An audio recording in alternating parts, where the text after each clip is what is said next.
75 and, right at Richland College. So this is going to be a real short trip for me. And that 146-880 is a really, really good trick that I used to just monitor for when we had Skywarn events, and it's real popular. Yes.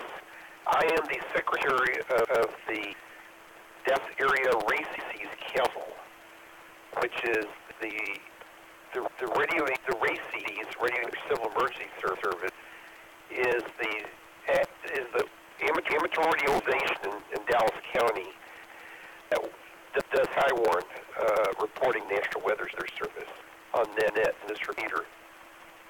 And so I'm there's a president, I'm the secretary of that organization, and we meet 4 times a year. All the cities in Dallas County that have Skywarn RACES organizations participate in that. Anyway, in 10 minutes, the net here called Skynet. We talk about everything having to do with space. This is astronomy. This is manned spacecraft. This is unmanned spacecraft. If it has anything to do with space, we talk about it. And it starts in about 10. So you're welcome to listen in, and you're welcome to check into the net. And then at 10:30 tonight, we'll have what we call Afterglow. Talk about a movie. It's typically a bad science fiction movie. Sometimes it's a good science fiction movie. Sometimes it's another related kid kind of movie. Tonight, talking about a very bad kind of a science fiction movie. It's really silly. So you might be interested in listening to that. So just listen on here late tonight, and there will be people talking on this frequency starting in 10 minutes. Nearly continuously midnight. So there's lots to listen to there, Lee. Good talking to you. I'll let go. And welcome back to radio. WA5FYI. This is N5BB. Good to meet you, Lee. Nice to meet you, N5BB, Bill, and WA8FY, and signing off.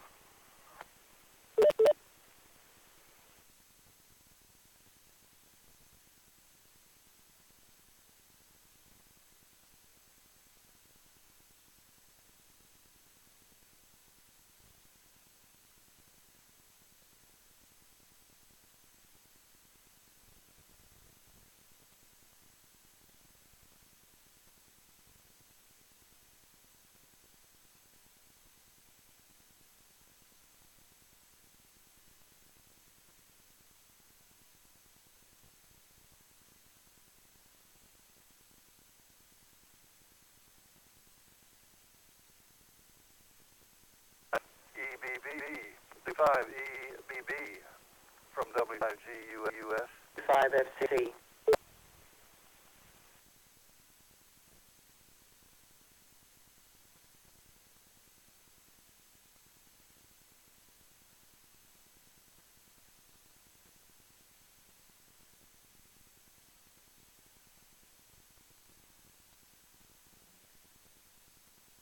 EBB, dude, you still on frequency, W5GUS.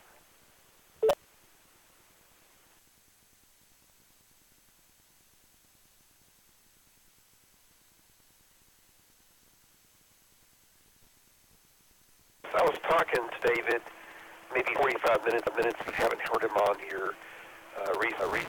In 5BB, it was good to see you today. That was fun there at the inning, and you did a great job there doing the emceeing and passing up the gifts.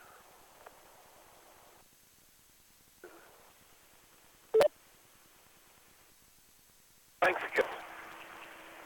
And then after the end of the thing, when it was all gone, we us helpers went over to a restaurant, which is right down the street. It's like 2 blocks away, and had all kinds of comfort food. So we had great fun.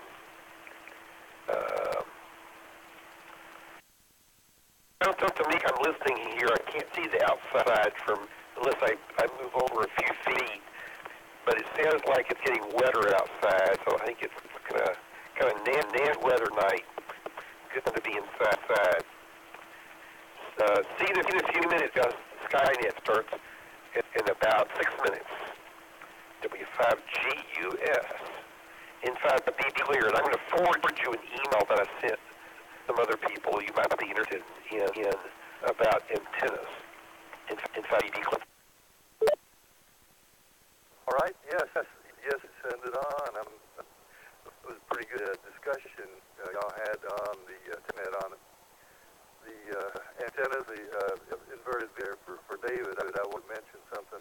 I thought of had to eat. I couldn't participate. I was cooked and ate something. So anyway, yeah, Bill. Looking forward to the nice cozy net evening on the net tonight, out of the elements. So we'll catch you on. Input BB W5GUS clear.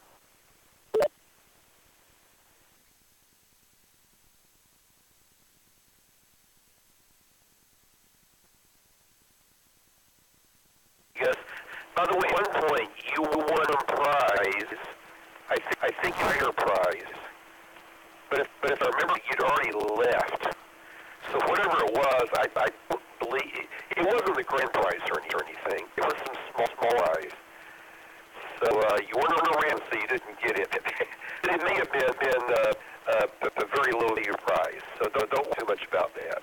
See you later. It's BB clear. Okay. Thanks, Bill. That usually is how things work, but with me. So, all right. I wish I could have stayed, or wish I could have got early. I know you guys got early to help out and tear things. All right. I'll catch you on the then. N5BB W5GUS. Very good, Gus. I just want to let you know that we did throw your team on point. But over the grand prize, I think it was for some minor prize, if I remember correctly. Okay, inside BB clear. Good evening. I think it was the Fallout W5RG. Yeah, did you know that the ZBO was who of those darn things?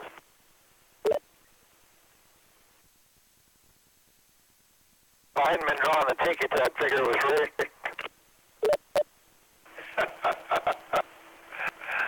I know. We tried very hard to them all up, but we still pulled his tickets. Oh, well. I'm really happy about the lady that won the grand prize. She was extremely happy.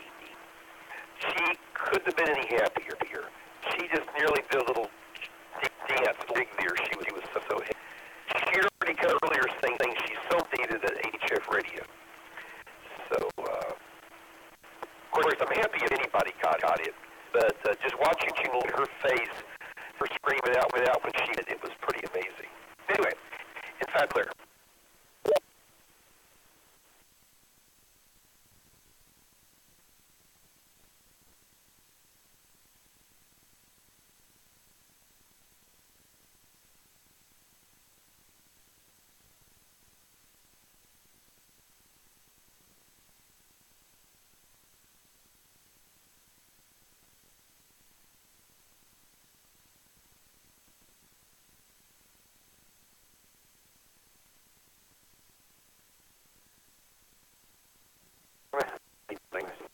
Clear. We uplink now. Skynet will be in control here. Like we'll be in control of Skynet, right? That is correct, sir. Skynet.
anyone near your computer before you start Skynet?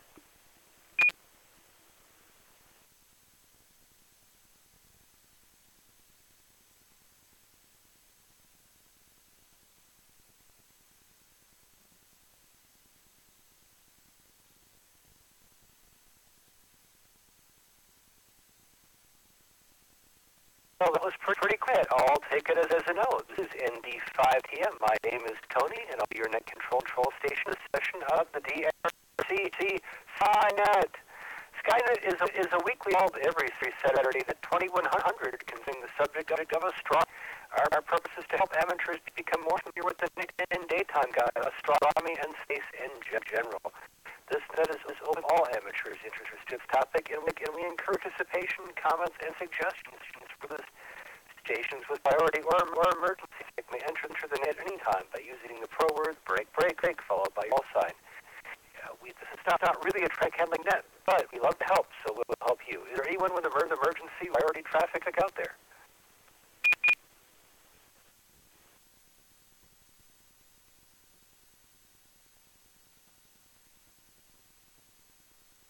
Although we do sometimes have fun, it is still a directed net. Please do not transit without direction from net goal. That's me. And stations are reminded the ID at the end of your transmissions. This weekly net operates at 146.88 megahertz with Deltona 110.9. Check-ins equally are all possible using the W5C-R station ID or the AdLink node number 7247. I do have a link open, but I cannot always see the chat window. I've got a bunch of programs running. So if you have a chat message for me and I don't see it right away, try to let me know in the air or be patient.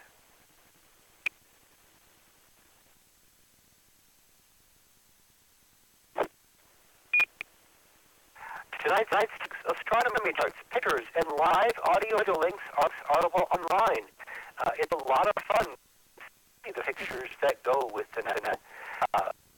You can have a look at W5C.org right now. It's a complete list of links. And remember to tell your amateur radio friends about this popular, because all amateur radio operators are welcome. You do not need to be a member of any radio club to participate.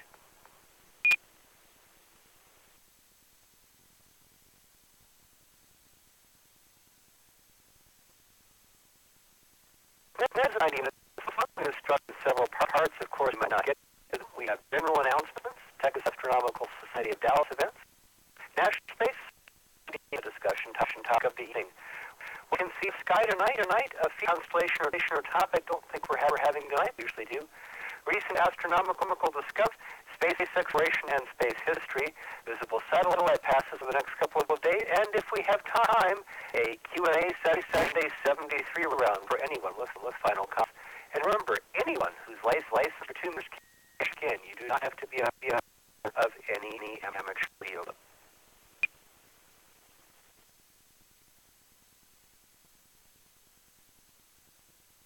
I'm NT5TN. Time for low power and short time check-ins. Low power and short time check-ins. Please come out with call sign, name, and where you are transmitting from. Low power and short time check-ins.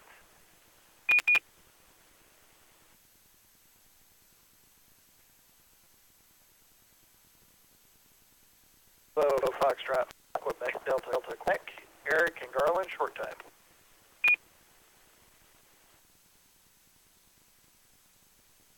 Is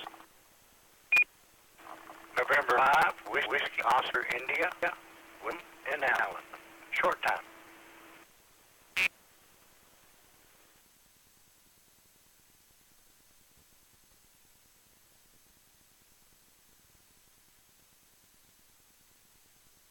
I heard Kilo Foxtrot 5, Quebec, Delta, Quebec, Eric, short time in Garland, and November 5, Whiskey Oscar, India, William and Allen.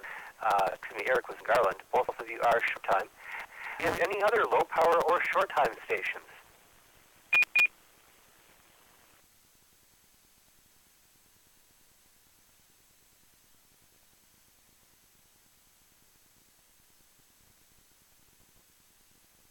Right, and heard there. So let's open things up for general check-ins. Anyone like to join us by RF is welcome. come now with your sign phonetically, name and location. General checks at the time. Call sign phonetically, name and location, please. This is Kilo Foxtrot 5, Juliet Hotel Alpha, Chaz in Mesquite. November 5, Bravo, Irving. Golf 5, Papa, Mike Richardson.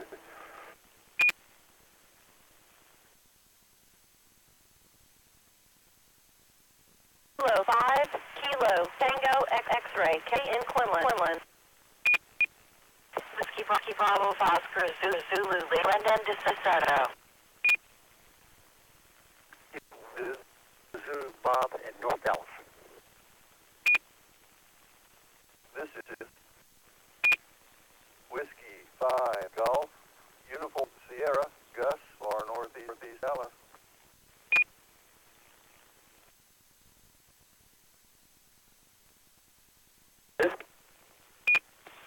Kilo Echo 5, India Charlie X-Ray, Tom, Louisville. Hey, Alpha 5, Alpha Truck Golf, Rollin, North Dallas. Foxtrot 5, Zulu Bravo, Lima Bill, from Farmers Branch.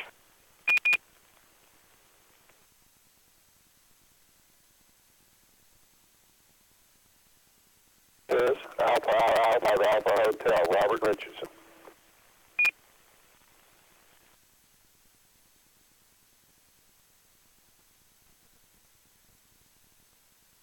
This is November 5 Alpha Bravo via Echolink in Bellingham, Washington.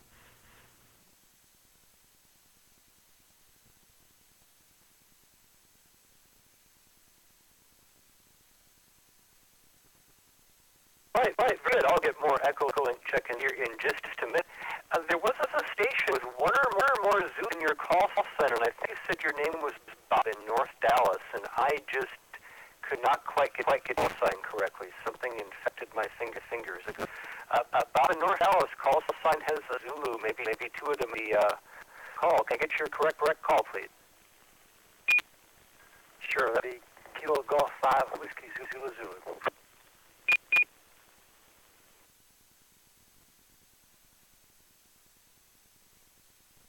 Golf Whiskey Zulu. Bob, thank you very much. Okay, let me read back this whole list. I got KF5JHS in Mesquite and BB, Bill and Irv, KG5B, Mike and Richardson, and K5KTX, Kelly and Quinlan, Whiskey Bravo 5, Oscar Zulu Lima, Brenda and DeSoto, Kilo Golf 5, P Zulu, North Dallas, Whiskey 5, Golf Uniform Sierra, Gus in Northeast Dallas, K5ICX, Tom in Louisville. Also heard W5RFG, Colin in North Dallas, F5 Zulu Bravo Lima, Bill in Farmers Branch, Alpha 5 Alpha Hotel, Robert in Richardson, November 5 Alpha Bravo Alpha Andre Bellingham, Washington.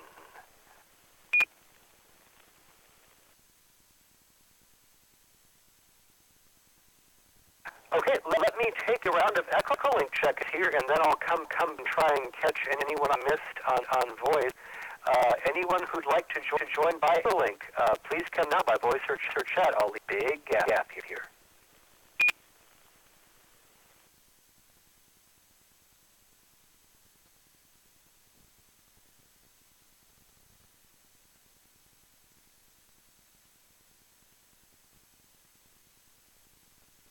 Five, the Sierra, Billy, and Sean. Kilo India 5, Bravo November Papa, Luis in forward.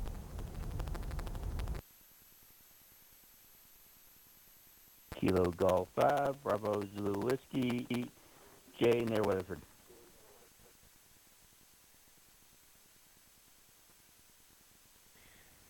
This is November 5, Yankee Echo Oscar, Stephen, San Antonio.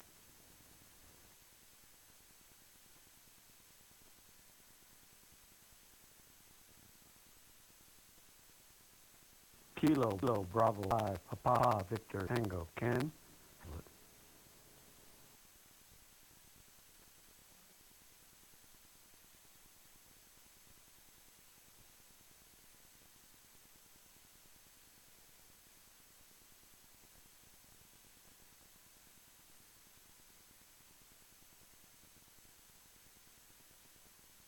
Right, that was a great crop of Echolink checks. The very first one, though, I'm not sure who that was. Oh, Charlie 5 something in Frisco. Hello, Charlie 5 station in Frisco. I'd love to get your full name, please.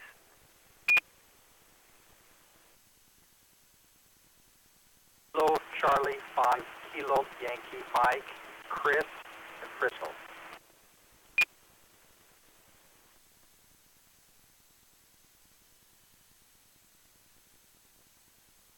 Charlie 5, Kilo Yankee Mike, Chris in Frisco. Thank you. I also heard Kilo Foxtrot 5, Pa Delta Sierra, Billy and Sherman, Kilo India 5, Bravo November Papa, Luis in Fort Worth, Kilo Golf 5, Bravo Whiskey, J near Fort, maybe you're in November Yankee, Echo Oscar, Stephen in San Antonio, Kilo 5, Papa Victor Tango, Ken from Hazlitt rounds up that round of check-in. All right, we got a great start, but to be other folks out there, anyone who could check in by any means, high power, low power, RF, carrier, pigeon, Echolink, please come out now with your call phonetically, name and location, and I do have the chat open. Kilo Echo 5, Romeo Foxtrot Zulu, Darwin and Garland.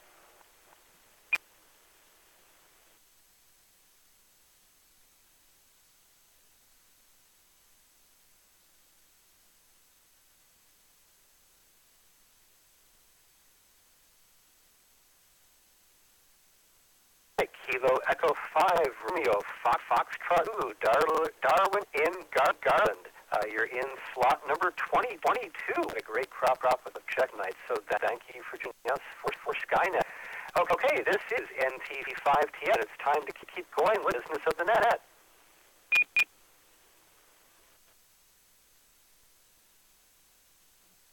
That means, do we have anyone with no announcements? Anyone with general announcement? Oh, you have N55MS, JJ from Carrollton on the list.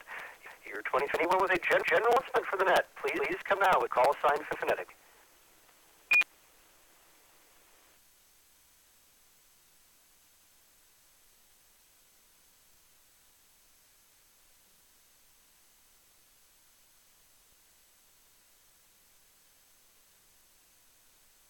Also, a chat message from KC5OZT, and I'm sorry that it didn't KC5OZT.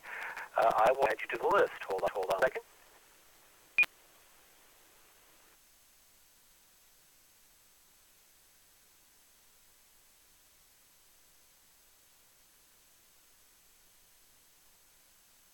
Right, well, I will get a few general announcements here, and possibly folks will have others.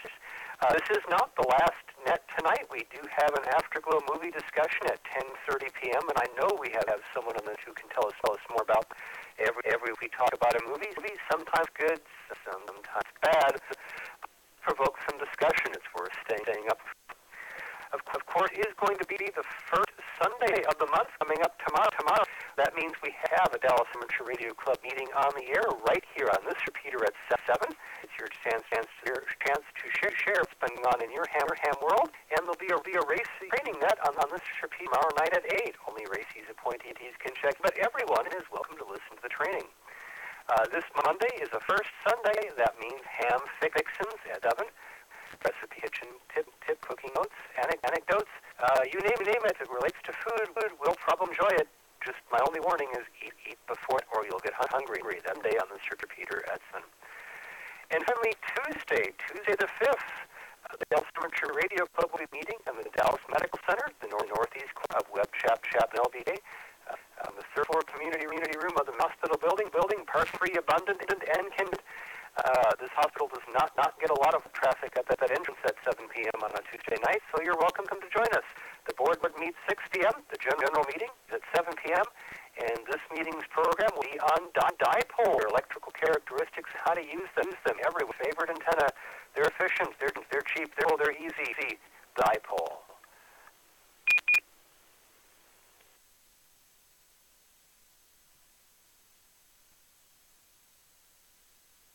give some another chance for announcements in a moment. But I would like to mention that you have 2 AMSAT nets available in Dallas.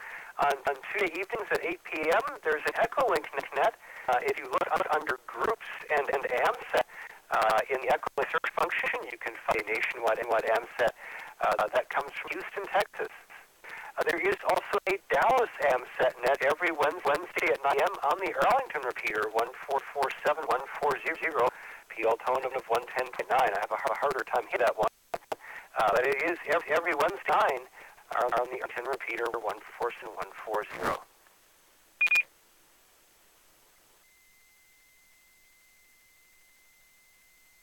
Covered a lot of our club nets, so I won't go through the whole 100. Just please do try to join us for the Afternoon night at 10:30. The meeting on the air tomorrow at 7. I'm fixing Monday at 7. And then, of course, club meeting in person, Dallas Medical Center this Tuesday. And there's more details about all these nets at w5ffe.org. Well, Tom, what can you tell about the Afterglow tonight? K5ICCX is the Afterglow. Please come now with a synopsis of the movie.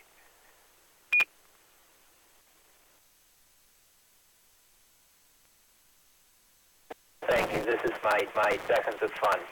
All right, everybody listen up. Grant Williams groaned. It was an early morning. It was morning. The neighbor's giant Tyrannosaurus Rex was making loud hissing sounds, waking him from his quiet slumber. More noises. This time that in spaceship buzzing the neighborhood again. When did it all end? Grant asked himself. Suddenly the sky became bright. Turned on the news and the anchorman was wearing dark glasses. There's a good chance of a triple supernova today. Take heavy eye protection. Join us for the ever-popular The Day timed it from 1980. Actually, it turns out I checked the edits and managed to stay awake the second time I tried to watch this film. It actually is 1978. I don't know why. But there's some Star Trek. There's a Star Trek in all of this. Somebody who worked on the Star Trek stuff. I think you could go into this secret protection program after tonight at 10 p.m. Back to net control, KT5ICX.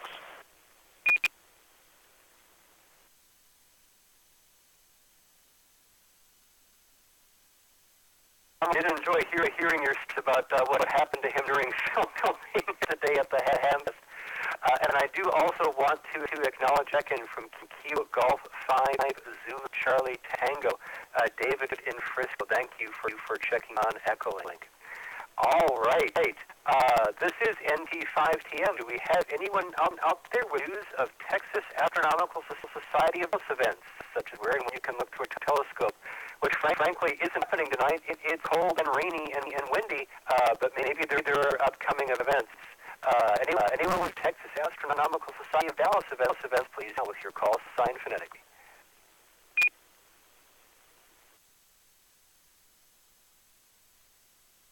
Foxtrot 5, Juliet Hotel Alpha.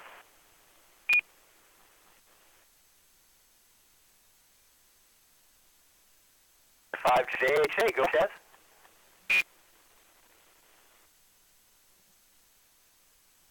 Everyone on that. It's my fault.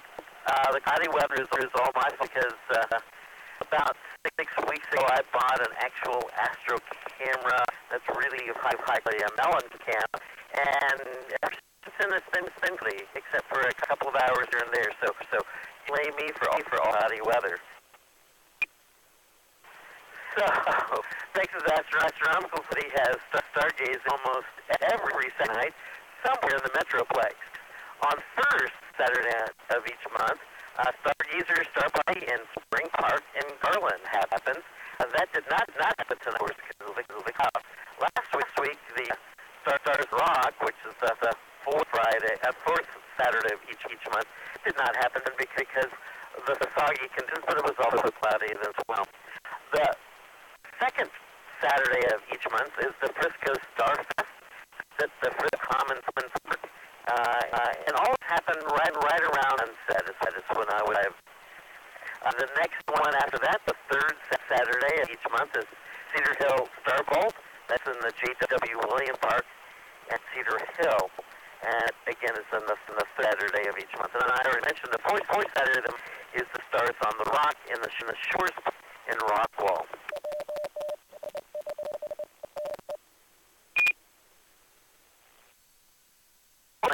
There hasn't been one of them that has happened this year so far because of cloudy weather or because of soggy conditions. So unfortunately, that has not happened for even any time for the first 2 months of this year. Also, the Texas Astronomical Society meets on the fourth Friday of each month at the Science Learning Center at 7:30.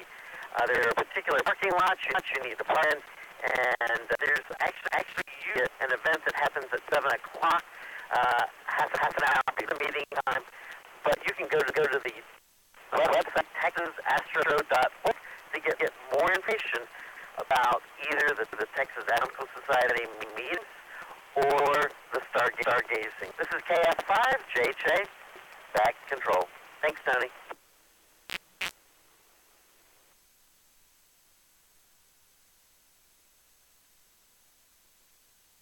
Hey, guys, thank you very much. And over on Ecklink, there are some folks talking about an IMAX Apollo 11 movie that might only be in town for a few more days and has original audio, no voiceovers, lots of footage. I don't know enough about this to make an announcement, but there's lots of people who are very interested in this. So if you are interested in space history, you want to look up about this Apollo 11 IMAX movie that is in theaters. Oh, K5KTX, please go ahead for a few minutes. It sounds pretty awesome.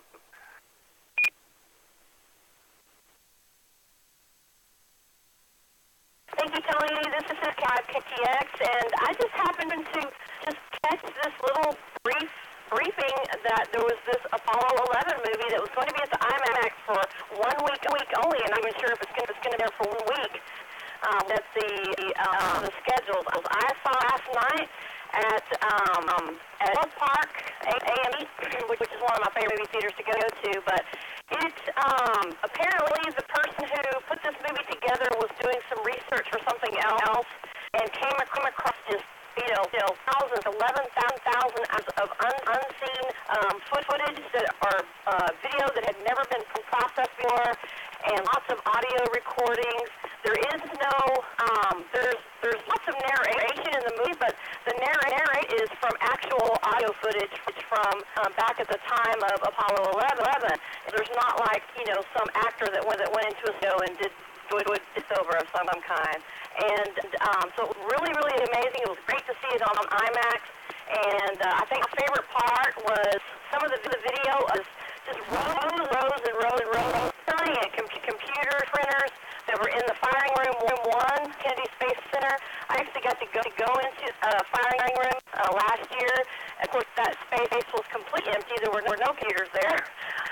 But it was really neat to see all of that footage, and it gave me a really perspective of the size of the Saturn V rocket, because you go up the elevator with astronauts from the bottom to the top, and it was just amazing. I really enjoyed it.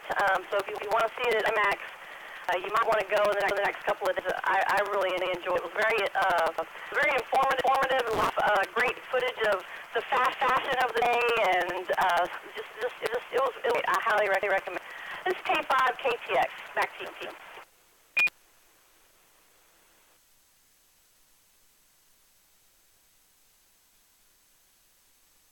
Yeah, Kelly, thank you very much. That sounds like a good, fun activity for a Skynet fan. And Billy adds on that it started March 1st and is available for 1 week only. There's a little bit of Walter Cronkite voice that happens in some of the footage, but not much, adds Kelly. Okay. This is T5TM. Before I give my presentation, let me see if there's anyone who'd like to join us. Anyone who'd like to check in? Come now by voice or chat. Any check-in for Skynet, please come now. Call sign phonetically, name and location.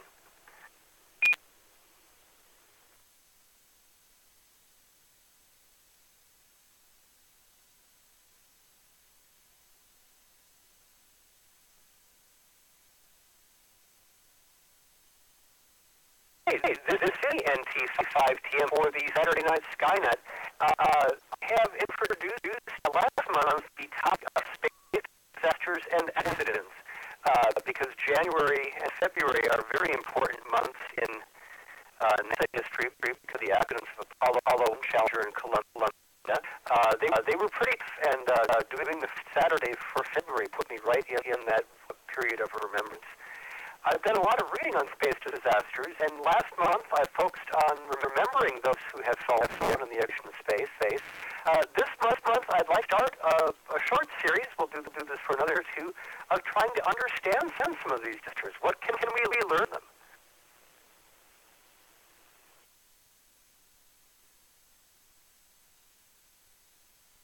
So tonight's theme is importance of quality control, or as I might put it, why haste maced.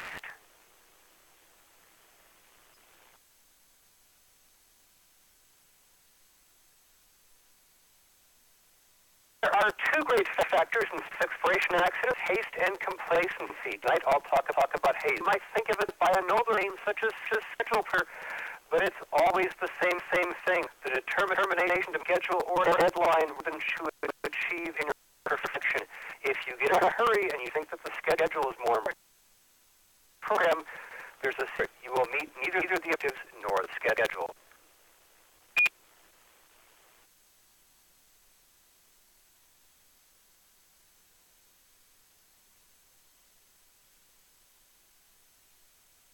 Rearranging here some of my here. Give me one second.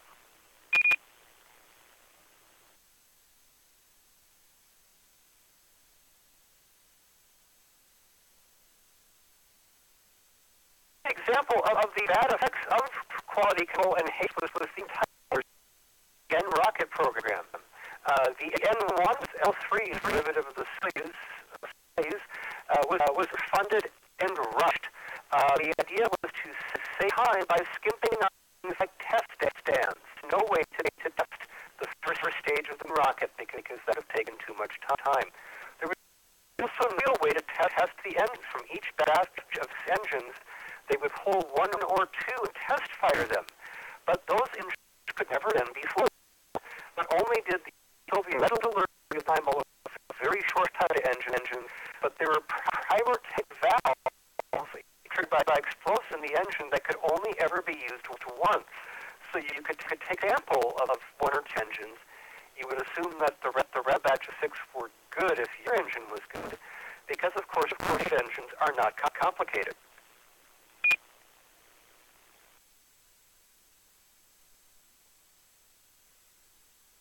For attempts to launch one of the colossally expensive, gigantic moon rockets, every single one failed. One of them destroyed the launch complex in the largest nuclear explosions ever succeeded. That happened.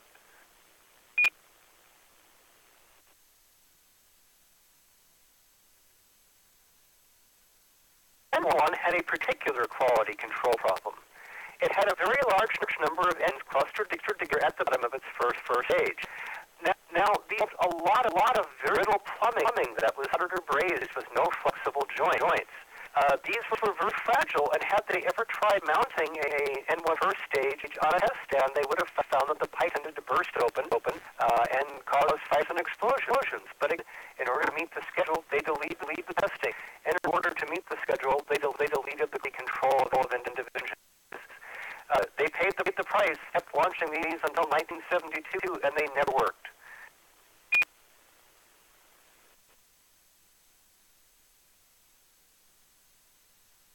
What happened in February of 1969? This was an attempt to launch a Zond, which was an uncrewed Soyuz. Zond just means no flyby. Unfortunately, there was a great problems. Several fires broke out in the first stage. It was burned through the wire of the control computer called cord. Cord that had shown the entire first stage, and then inadvertently down the second and third stages as well. The probe fell to the ground. Did not get to space far at all.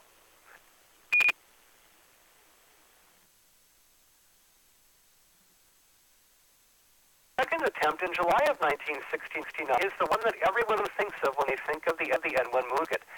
This is intended to launch another Zonda-configured Soyuz for a moon flyby with photography of possible moon land sites.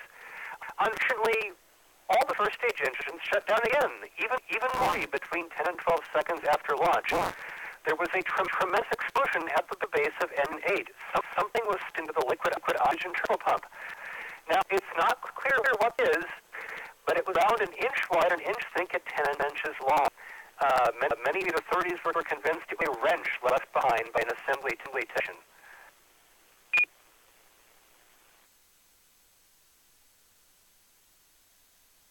Launch pad caved in. One of the lightning towers was over and twisted. They did find one tree, but boom, this did not work.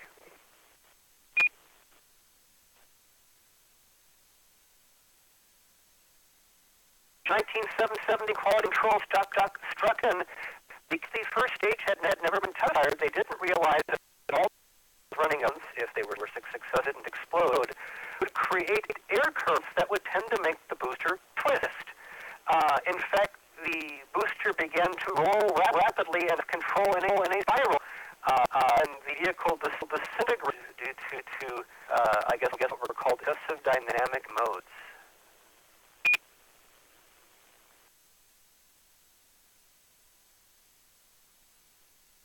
Attempt, the lack of test, yes, that's a theme, struck again. About 20 seconds after launch, when everyone was clapping and ringing because, hey, it got off the launch pad, we're not dead, and explode. He shut down the first stage and to reduce stress on the booster. But this had never been tested before. Closing all the hydraulic valves, the pumps for these engines, caused a shock wave to spread through those ridge pipes, causing a lot of the hydraulic lines to burst open, shutting six engines. That caused other pipes to burst open, including big fuels of fuel and oxidizer. That leads to fire and explosions. The first broke into pieces, and the rocket for the Kazakhstan desert. However, this one did a working escape system. They were wanting that, and they got to test it. It did activate and pull these side spacecraft to safety. The astronauts would have been okay, although the rocket was scrap metal.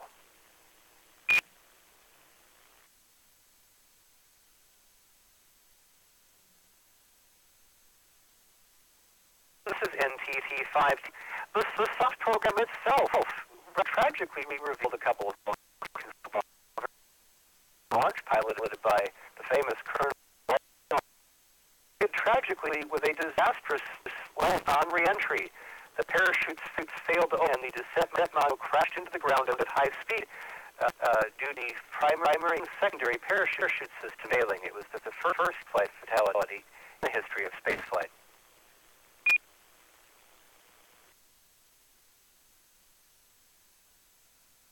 To launch, the Soyuz engineers are said to have a number of third-party leaders, but more importantly, immediate previous attempts to launch a Soyuz capsule failed. Neither re-entered successfully, but it was felt that a successful test was needed. They had a pretty good idea of what caused the failures and just do something differently.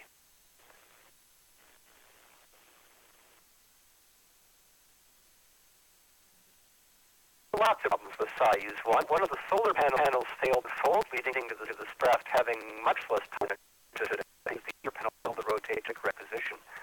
The telemetry antennas were mounted on the ends of the solar panels, leading to a loss of in-flight telemetry. The automatic stabilization system was an almost complete error, and the manual control system was only partly effective. The periscope, meant to give the cosmonaut of the horizon, would only work for a small part of each orbit when the sun angle was most favorable.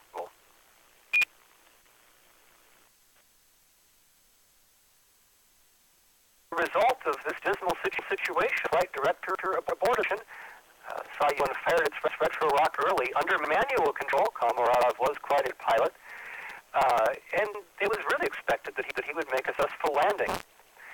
But the main parachute was ejected, but never unreefed. It never unfolded and opened, filled with air. Tried to manually deploy reserve chute, but it promptly entangled the drogue chute of the original chute and did not unfurl either. It stayed as a closed streamer. As a result, the size capsule landed without breaking. It was destroyed. Komarov did not survive due to the incredible lack of testing quality control.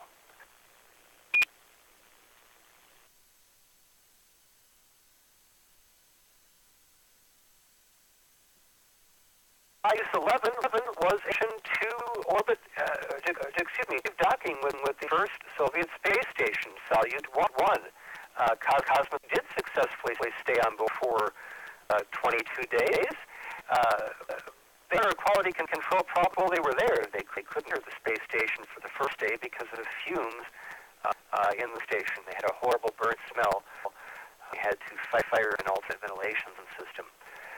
A fire broke out on the station on day 11 of their stay. They were able to get that control. They tried to observe an N-1 rocket launch, which was not successful. They were unable to observe it. It postponed. On June 30th, 1971, after this successful two-day stay, the first Soviet space station, and we felt they'd been very, very successful. They overcame the atmosphere problem, put out fire, and conducted lots of tests.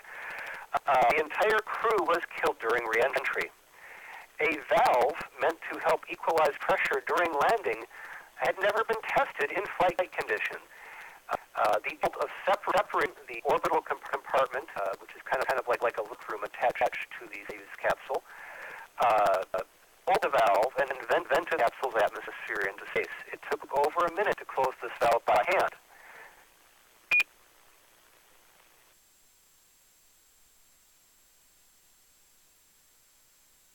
Inexperienced astronaut Alexei Leon had suggested that we might want to close this valve by hand prior to the flight, but this never made it into the official procedures, which, again, had not really been tested along with the valve.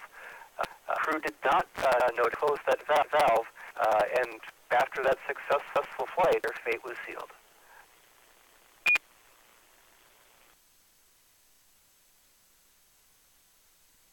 Mentioning that they were not wearing any sort of spacesuit or pressure suit.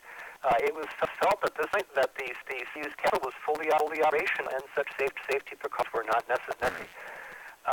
Banner had believed that few changes in the capsule had been made. Of course, that was not fully correct. And that pressure valve didn't function in a very dangerous way. There an extensive redesign of the Soyuz capsule followed to be restricted to two cosmonauts instead of three. It was not able to carry skin until the 1980s.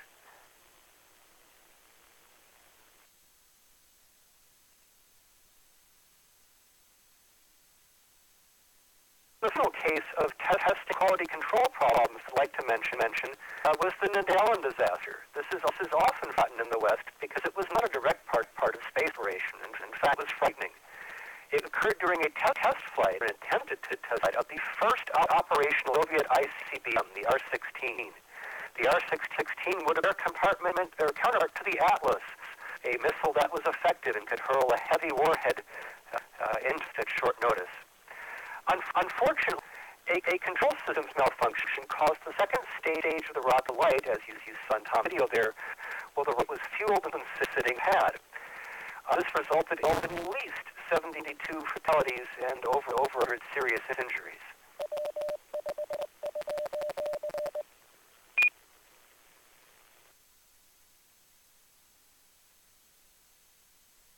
Did this happen? Well, you're going to hear him again. Quality control and testing. Like the early Mercury spacecraft, the R-16 ICBM had a mechanical sequencer. This was much like the knobs you might find on an old-time Hamio or on an MFJ tuner.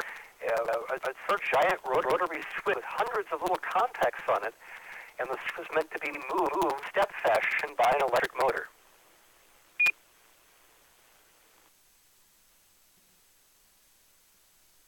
PM. The R-16 began having problems on the test pad. Various officials, technicians, to run the pad containing the fully fueled and pyrotechnic armed rocket to fix the problems. The same party officials then went out to supervise the technicians, to watch them, to make they work with zeal, and began to make alterations to this full-fueled ICBM. began disconnecting and connecting various fuse and connectors. One of them caused the manual command sequencer to move in unexpected direction. It skipped a few steps. It had never been tested in flight. Hold the booster in the first stage, which had already jettisoned, and the second stage should now be ignited. It did, and a catastrophic fire was the result.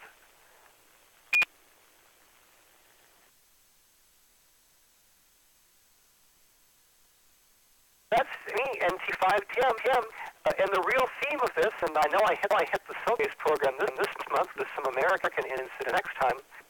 Quality control and testing matter. That there should be nothing on your spacecraft that has not been tested in realistic flight conditions. You should have no boosters that have not been through a simulated flight. You should have no engines that have not been tested. Control matters. Space is one of the hardest humans do. You can't just wing it. Things will go bang in the way you intend it. Do we have us out there who would like to join us? It's not always a depressing. That's just that presentation. Anyone who'd like to check Skynet, please come now with the call sign phonetically, name and location. We'll get the echo link pulled back up here in a few. Any check-in, please come now.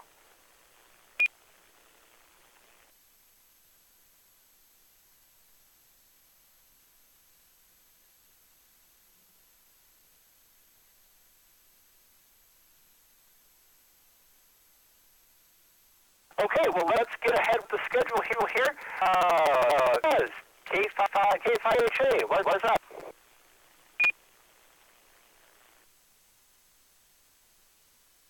Hey, Tony. Good evening, everyone. This is Stas, KFJHA. My degree is in astrophysics. I work for Kent Community College. We call this segment of Skynet. Last week on Skynet, I talked about an acid and close approaches of some of them to the Earth. Was that one that approaches very closely on 726. We didn't know about it last time on Skynet because we didn't see it until here on.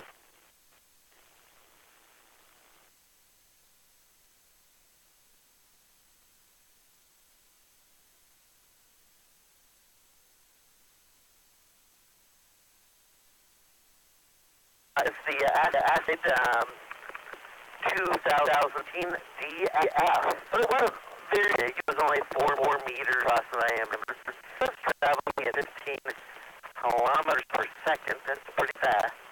But it got to us half the distance between here and the moon. That's how close it came to the Earth. So really, it's called. So aware that every once in a while we get those asteroids getting close to us, even closer than the moon, and one happened within the last week.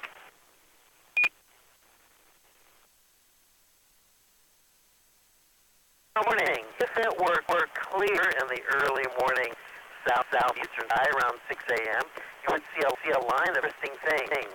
From left to the right, you see the waning crescent moon.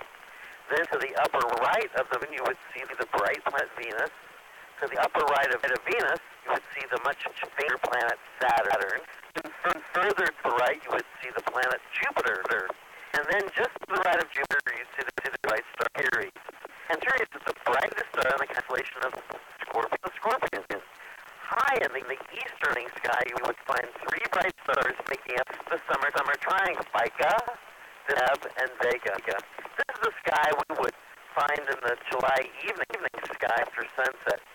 But right now, during this time of the year, you can see these things in the early morning sky.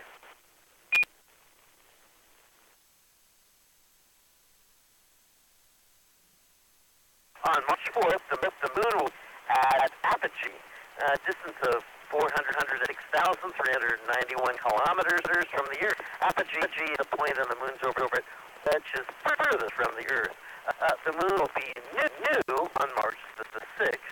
On March 7th, around 7 p.m., thin crescent moon and the planet Mercury are side by side in the low west evening sky, only 5 degrees high. The moon will be on the left and the Mercury on the right. I hope it's clear that evening.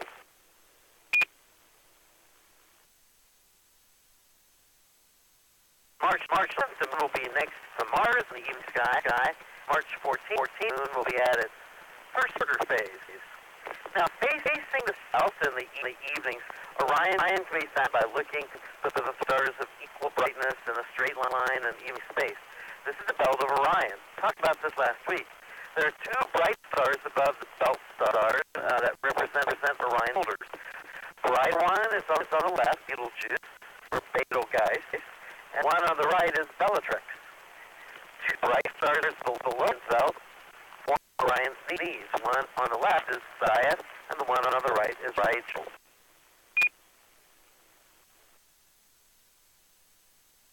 Using Orion's belt and drawing down and left, you run into the star in the sky, the sun. This is called Sirius. The dog star, because it's a doggone good star. Okay. It's the brightest star in the constellation of the big dog to the Canis Major. If you go back to Orion's belt and draw one of the belt stars up and to the right, you run into the brightest star of the bull, Deveron. And going in the straight line just a little bit more, and you should see a little cluster of faint stars called the Pleiades. I talked about these evening sky constellations and stars on Skynet just last week. But what I really wanted you to look for this week, if it ever veers off, is the second brightest in the entire sky, called Canopus. When Orion is high in the south sky, you can find Canopus low in the southern sky. Canopus only gets to about 4 degrees high in the southern sky. I mean, from here in North Texas. Canopus is type A92 star. It is 300 light years away. We rarely see this because it is so far south in the sky. You only see it momentarily each night when it peaks above the horizon and then sets pretty quickly thereafter.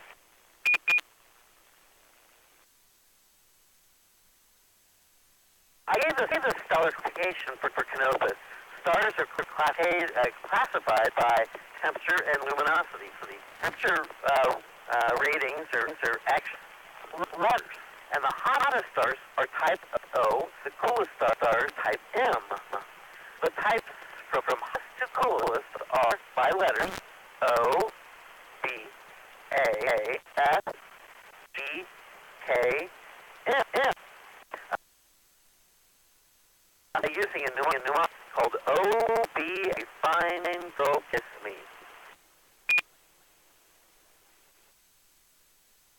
Stars type O are more than 30,000 degrees Kelvin, and the coolest M-type stars are 3,700 degrees or less. Our sun is in the middle. G stars are between 1,000 and 6,000 degrees Kelvin. There are 10 sub-classifications with each type. For example, a type O9 star and type BD0 are next to each other on this classification. Now, this classification scale by temperature is called the Harvard classification system. It was developed by Annie Jump Cannon. We've talked about her on Skynet before, and I'll probably talk about her on future Skynet.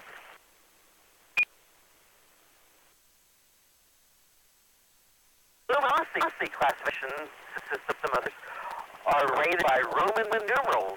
0, well, they really didn't have a 0 on Roman numerals, but 0 through 7, which is VI. Sequence stars like our sun are rated V, which is the number 5 in Roman numerals. Hypergiants are rated as 0. White dwarfs are rated as 7, which is VII. The system of luminosity classification is called the Morgan-Canaan system. When I attended the Ohio State University, okay, their mascot is a butt, which is a nut. That explains why I'm okay. Getting to this. When I attended the Ohio State University, Dr. Canaan was a professor emeritus, meaning he was retired, but he still had an office and came in 9 times a week. I see him occasionally in the astronomy department.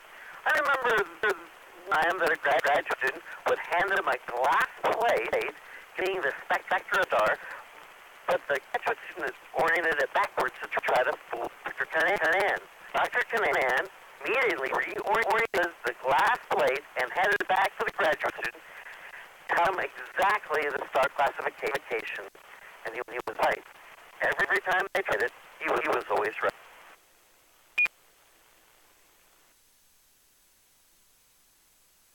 Both the Harvard and the Morgan Canaan classifications, our sun is a G2V or G2 star. When AC5OZE talks about the highlighted constellation night during Skynet, often talk about the classification of a star in that constellation. So I just want to let you know a little bit about how the classifications work and where they came from. Out there, Radio Land, have any questions or need about any of this information, or do you just have a general question? I know everything, but I may have the answer to your question. No question.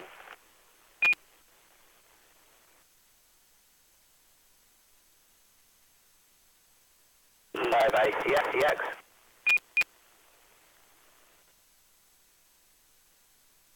Oh, go ahead.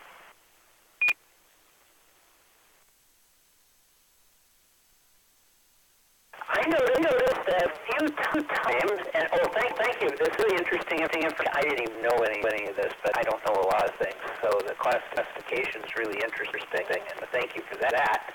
But I do have a different question, and that has to do with you've taken your binoculars out more than once, and you go looking Venus in the daytime sky. How does that KE-ICX?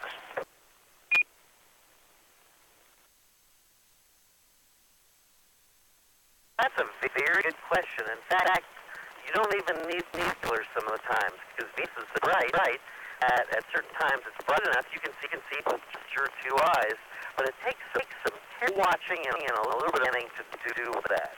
Usually, you want Venus at its further distance away from the sun and at its brightest point. And those are, about 40-some degrees away from them is the maximum that Venus can get away from the sun.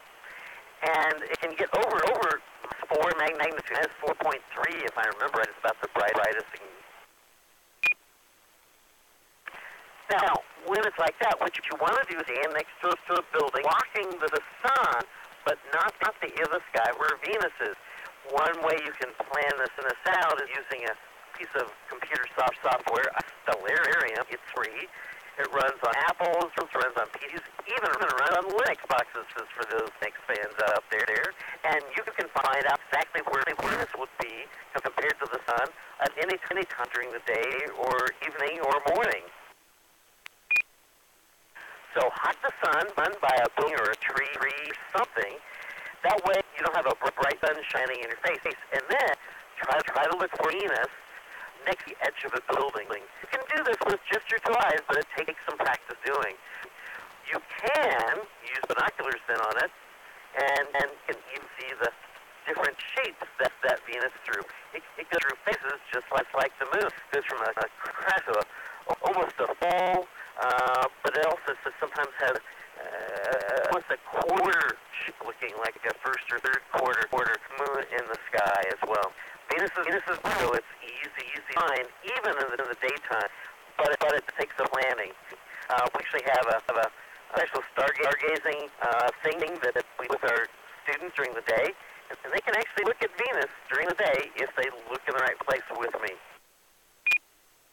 A couple of years ago, you had the moon, the planet just in the daytime, and far enough away from the was not a problem at all. I remember I was an early morning one.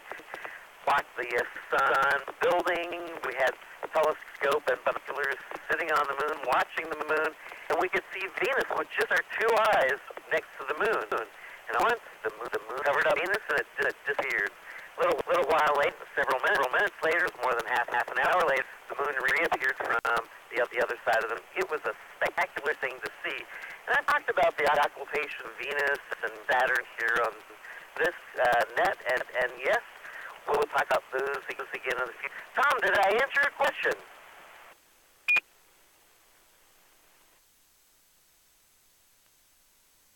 Yes, you did. Thank you so much. I was taking notes and doing it in a nice script too. So if that your words are that important to me, thank you. I wonder how you did that, and you had some help. But okay, I still think you're the best. E5 ICS.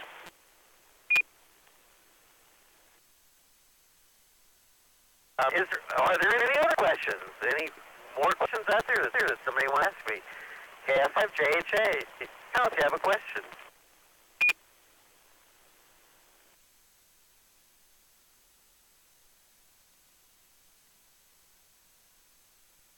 KTX.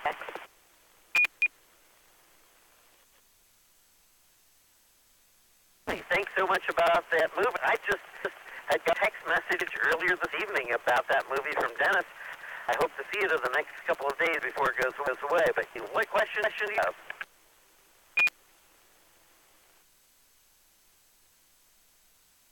Actually, I don't have a question. I'm going to read one from John K5JW on link because I don't see you on Echo Link. Probably didn't see it. I don't know if he has audio or not, but he wants to know if at the end of a star's life, if it becomes a white dwarf or a neutron star or something else, it gets a new category, and that's the question. K5KTX.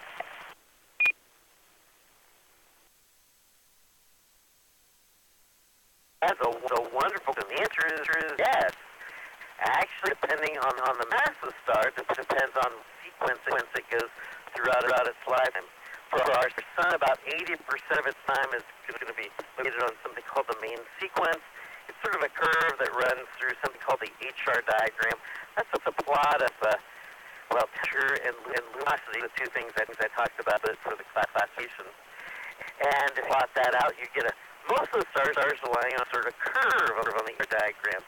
And the main sequence, that would be luminosity number V or number 5 on the 10 scale.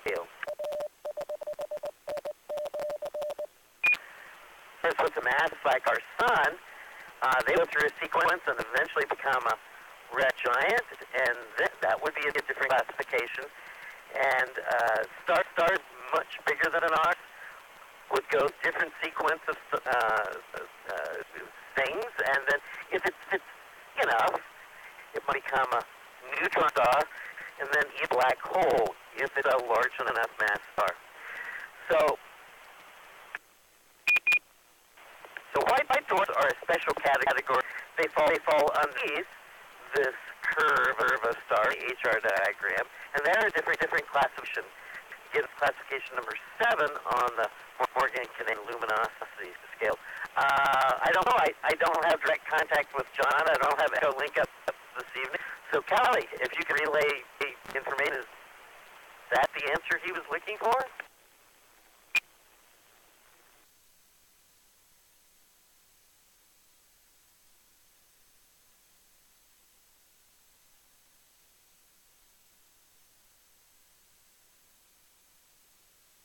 KTX. He hasn't responded, so you can go on. 5 KTX. Okay, John. I'll answer that question more in person if you'd like to at one of the meetings. All right. Tony, I think I'm going to give this to you. Thank you so much. This is KF5 in that control.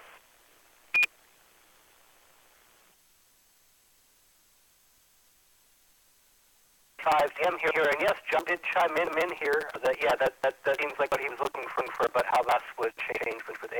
And I can remember not only I think transit Venus or occultation of Venus. Excuse me, very different. And Shaz, I know you and I were together the morning of last Turcot watching Venus in the daytime, the 8 of Dallas City Hall as a landmark. So that was a lot of fun. We do have a little bit more of Scott to get through, but we also might have some folks who want to tech in. Do we have anyone who'd like to join us? If so, please come now with your call sign phonetically, name and location.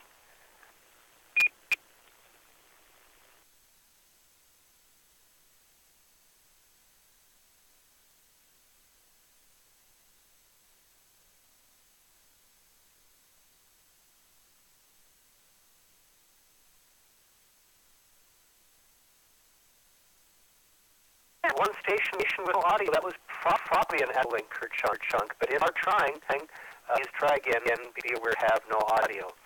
I think next is Brenda with recent astronomical discoveries. Brenda, WB5OZL, please go ahead.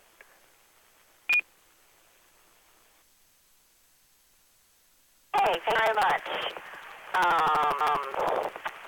don't know which one of these is first. We're going to do the one on Pluto. Title list, Crater Counts on Pluto. John, small hyperbelt, surprisingly rare. Using new horizon data from the Pluto-Charon Flyby 15 and Southwest Research Institute-led geoscientists have indirectly discovered a distinct and surprising lack of very small objects in the Kuiper Belt. Thanks to the paucity of small Kuiper Belt objects called KBOs, close horizons imitating the field of dirt of small craters, Pluto's largest satellite, Charon, indicating that impactors from 300 feet to 1 mile meter to 1 mile in diameter must also be rare. The Kuiper Belt's a donut-shaped reef icy bodies beyond the orbit of Neptune because small belt objects was some of the feedstuff from which planets formed. This research provides new insights how the solar system originated. This research was published in the March 1st issue of the Science. The small Kuiper Belt objects are much too small to really see with any telescope at such a great distance, estimates Dr. Kel Singer, the paper's lead author and co-investigator of NASA's New Horizons mission. Horizons, flying directly through the belt, collecting data there, was the key to learning those largest bodies of the belt. Breakthrough discovery by New Horizons has implications and added the mission principal investigator to Alan Stern, also of SWI. Just as New Horizons revealed Pluto, its moons, and more recently the KBO named Ultimately, and scored detail, Dr. Singer revealed key details about the population of KBOs at scale that come close to directly seen from Earth. Craters on solar system objects record the impacts of smaller bodies, providing hints about the history of the object and its place in the solar system. Because it was so far from Earth, little was known about the planet's surface until the epic 2015 flight. Observations of the surfaces of Pluto and Charon revealed a variety of features, including mountains reaching as high as 13,000 feet, and vast glaciers, nitrogen, ice. Geologic processes on Pluto have altered some of the evidence of its history, but Charon's relative geologic status has provided a more stable record of facts. A major part of the mission of Horizons is to better understand Kuiper Belt, said Singer, whose research grounds studying the geology of the icy moons of Saturn and Jupiter positions her to understand the surface process seen on KBOs. With successful flight of Ultima Thule early this year, we now have 3 distinct planetary surfaces to study. This paper used the data from the Charon flyby, which indicates fewer small impact craters than expected, and preliminary results from Ultima Thule support this finding. Typical planet models show that 4.6 billion years ago, the solar system formed from the gravitational collapse of a giant molecular cloud. The sun, the planets, and other objects formed as materials within the collapsing cloud clumped together. It's known as accretion. Different models result in different functions and locations of objects in the solar system.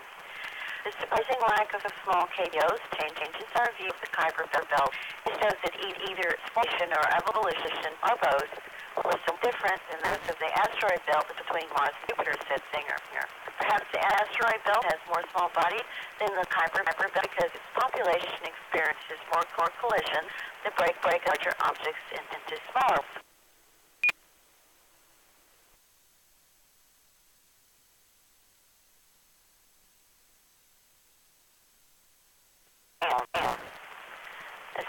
have detected a stealthy black hole from its effects on interstellar gas cloud.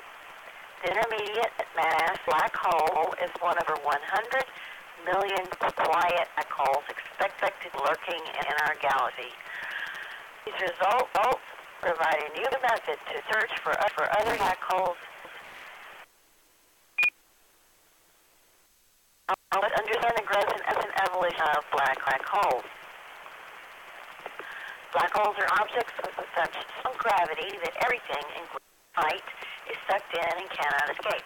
Because black holes do not emit light, astronomers must infer distance from the effects their gravity produces in other objects. Black holes range in mass from about 5 times the mass of the supermass black holes, millions of times the mass of the sun.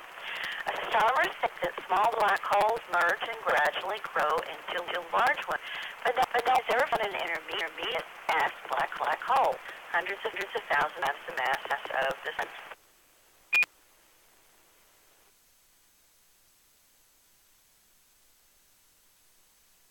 13, led by Shanya Takakaka at the National Astronomical Observatory of Japan, noticed HC-0.09-0.0444, a gas cloud moving strangely near the center of the galaxy, 25,000 light years away from Earth, in the constellation Sagittarius. They used them up to perform high-resolution observation of the cloud and found that it is swirling around an invisible, massive object. Takakawa explained detailed mathematic analyses revealed that an enormous mass, 30,000 times that of the sun, was concentrated in a region much smaller than our solar system. This is the lack of any observed object that the location strongly suggests an intermediate mass black hole. By analyzing other anomalous clouds, we hope to expose other quiet black holes. Maharu Oka, a professor at Keio University in Korea, says, it is significant that this intermediate black hole is found only 20 light years from the supermassive black hole with the galactic center. In the future, it will fall into the supermassive black hole, much like gas currently falling into. This supports the merger model of black growth. Both of these are from Daily.com. That's it. TV5 of OZL.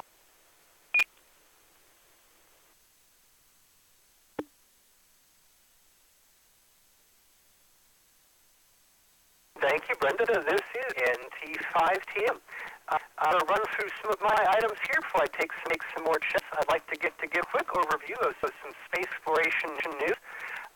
Of course, the big story of this was the early Saturday morning, that was the launch of the Dragon crew demonstration mission 1 with Ripley on board. No word if there was a cat, I'm not sure.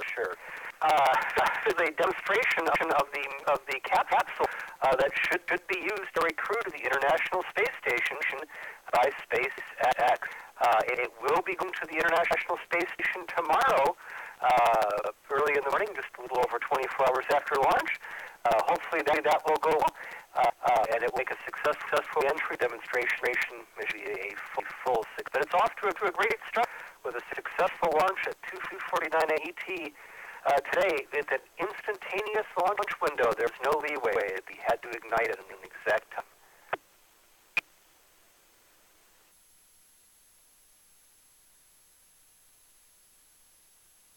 Smaller but still successful enough is the privately funded space probe, Bearish, did manage to fire its engine. As you may recall, this probe was launched as a long payload with a communications satellite. It can't just straight to the moon in days or hours. It has to very slowly spiral up an early World War II, or even better yet, World War I bombardment, having to gain altitude by climbing very slowly. It has a lot of little engine firings. It missed one because of the computer reset. The controllers figured out the problem.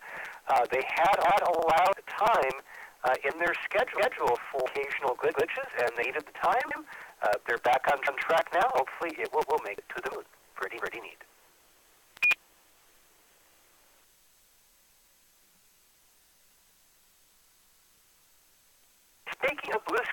computer resets, Curiosity is confirmed as back to work this week and playing clay soils on Mount Sharp. This is the second time that this has been reported. Curiosity had experienced computer reset in February. It was thought to have been restored to function, but then they realized that was not, and another week of investigation was required. But as of February, Curiosity is reported back at work and analyzing and climbing up Mount Sharp.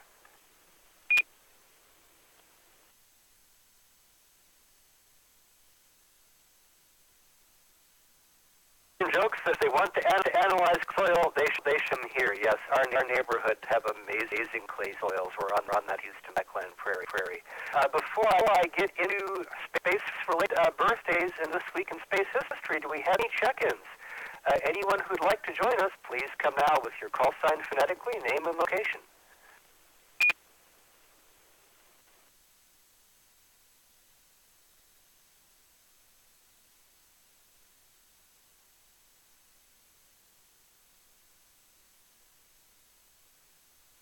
I do have to admit, I did not get up early to watch the SpaceX launch this morning. I slept right, but I know there were a lot of people losing sleep in the very best, happiest way of launch. They were all over there and on Facebook and sharing pictures of that. Some people were up on the University of Central Florida campus and watching the rocket in the distance, and pretty neat.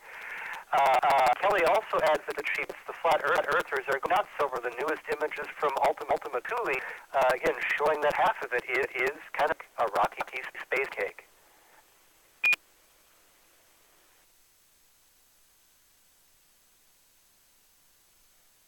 Right, well, we do have one big space birth I'd like to remember this week, and that's, well, he's not exactly my hero, but he is somebody whose book I'd like to read.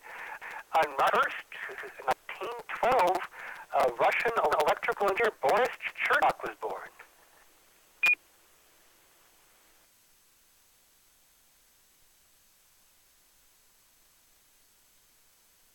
Emsevich was a pioneering Russian control engineer and a key member of Korolev's design team from 1946 to 1992. He was the deputy chief designer of the Korolev Rock-Based Corporation and NERD from 1974-92. He did the Soyuz and N-1 vehicle control systems, and this is the part. He was an important player in the Soviet space program, but he wrote a very long and very detailed autobiography, which has been translated into English by NASA. In fact, the English edition by NASA is the alternative edition, corrected by Chertok. The original Russian version, various parts left out by the publisher and mistakes in it that he corrected. It is available in four volumes from NASA. Tom probably has the links up there at u5fc.org. And if you haven't read these books, you should try. Now, they are Russian literature. If something important happens to him at dinner time, he will start by discussing his feelings and the weather at breakfast. I mean, there's nothing left out in Russian literature.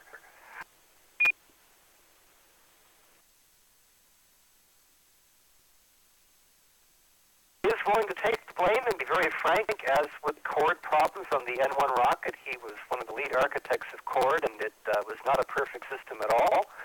It's a great book, and one of the key sources in the West for understanding the Soviet space program. So, quite an engineer and quite a writer, Boris Chertok, on March 1st, 1912.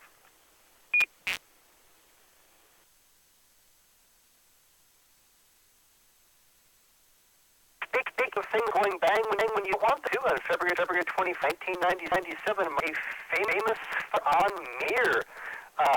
They had trouble finding the fire. They were hacking through cables and trying to close the door. There was a lot of damage. Missed radio transmissions, communication system around, people wondering what was going wrong. The crew put on gas masks, which it turned out had tested in many years and didn't work very well.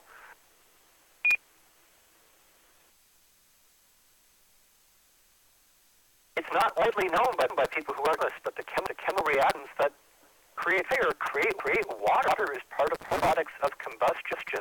So this fire caused humidity on Mir to skyrocket, which was in itself a problem. So quite exciting. The Mir fire back in 1997. No one hurt, but lots of stress. Could have been much worse for the quick actions of astronauts.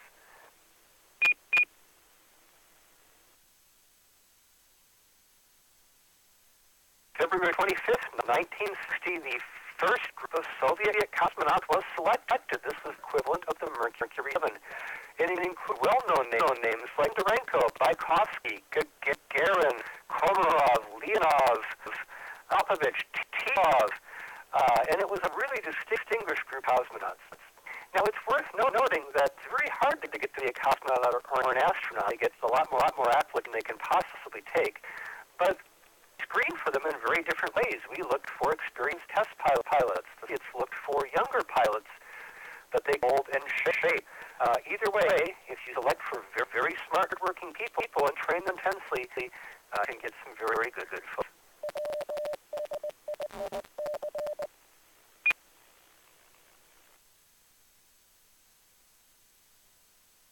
February 25th, 1969, Mariner 6 was launched. This was part of a U.S. pair of first flyby, Mariner 6 and 7. Mariner 6 returned 7. Oh, we've got some more cosmonauts there on the video feed. Mariner 6 returned 75 images of the Martian surface. There were some exciting crises with the launch. The Atlas booster, you launch it with Atlases. Our balloons, they are not strong enough to stand up on their own. They are supported by their internal pressure. The Mariner booster used to launch our 6 sprang a leak, opened when it wasn't supposed to. A couple of NASA employees stopped the leak and fired up to reinflate the Atlas. NASA had to invent something new for these people. They invented the NASA Exceptional Medal to recognize their quick thinking while standing near a booster that could have fallen on them.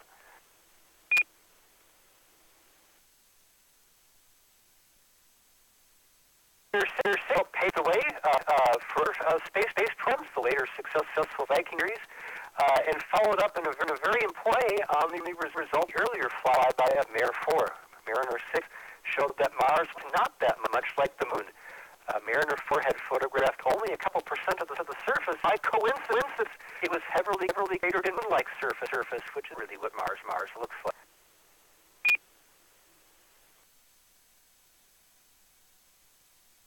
Mariner 6 also carried its spectrum measurement equipment that confirmed that the ice on the North Pole of Mars was mainly carbon dioxide. We do have an Apollo mission mentioned. It was not February 26, 1960, the launch of ASS-1. This was the launch of an Apollo block spacecraft on a Saturn 1B launch vehicle, and it was meant to get very hot. It did. They deliberately revved up things, try to produce very high heat reentry to verify that the control systems and thermal protection system working. It was the first test of an entire Apollo command and service module.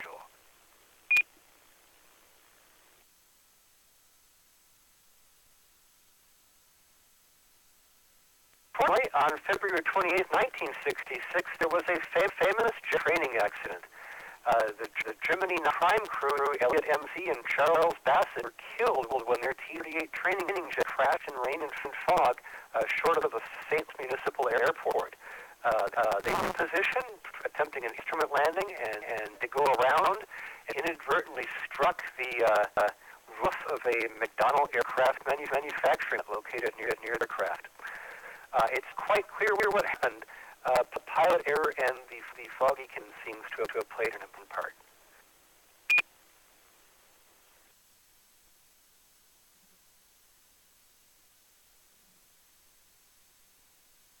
Finally, some of you may have heard my mention of Venera 9, or what would Venera 9, and that might be falling on us sometime this year.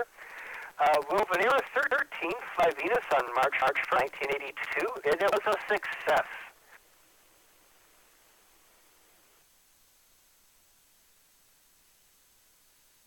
13 and 14 identical spacecraft built to take advantage of the 1980 Venus launch window.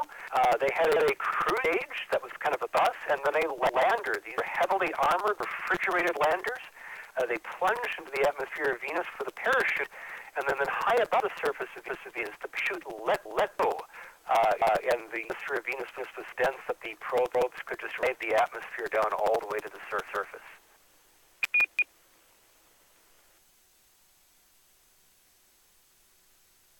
13 lander functioned for a little over 2 hours on the surface.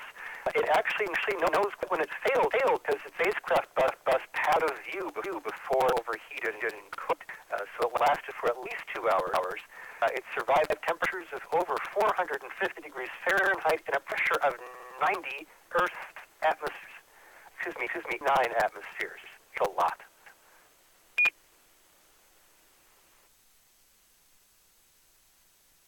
So had a microphone that transmitted the sounds of waves from the surface of Venus. This was the first ever recording sound from another planet. And that's This Week in Space History on NT5M. Do we have anyone out there who'd like to anyone who'd like to join us? We're almost out of net time. If you'd like to join in, please come now with your sign phonetically, name and location.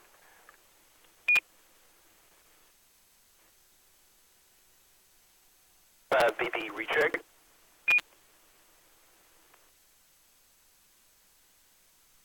5BB, go ahead. Which would like a piece of National Space Society news?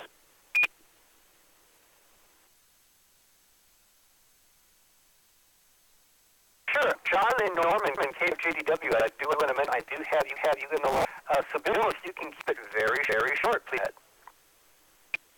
A week ago, on Saturday, February the 23rd, National Space Society was at the Brookhaven College Fair for 11 hours from 10 a.m. to 5 p.m. A lot of kids by. I was there. We had a lot of fun, and it was a really good event. The best one we've had there yet. The next National Space Society local meeting is going to be on Sunday afternoon, March the 10th. Sunday afternoon, March the 10th at 3 p.m. Spring Break Barbecue and everything on Highway 183. This is the same day that day saving time started up again. This is in 5BB. Thank you.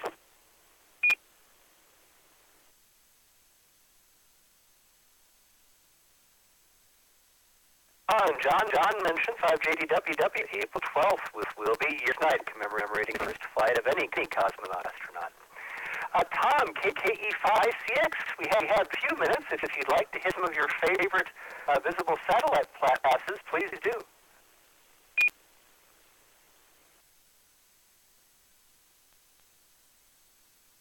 Thanks, Tony. Let me do, what we got here. Tiangong 2, the Chinese space station. There is one pass, March 4th, 2.1 magnitude at 4:43 a.m. at Dallas time. It's to 4:43 to south and northeast. Reaches its size in the northeast. I think this is a really short pass. Let me look. Oh yeah, this is a really short pass. Forget it. Not worth it. Too far. It's through Cygnus.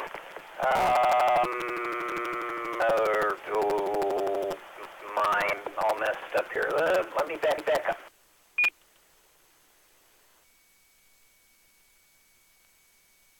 Better idea. I'm going to run to the North Korean satellite. There are four passes, March 5th and March 9th. That look pretty good. 7.2 magnitude, 40 a.m.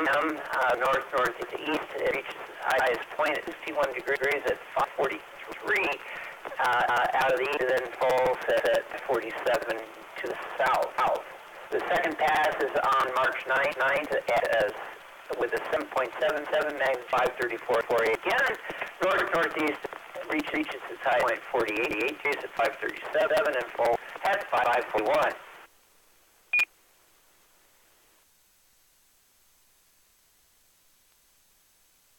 There is a orbit satellite, ENVSAT.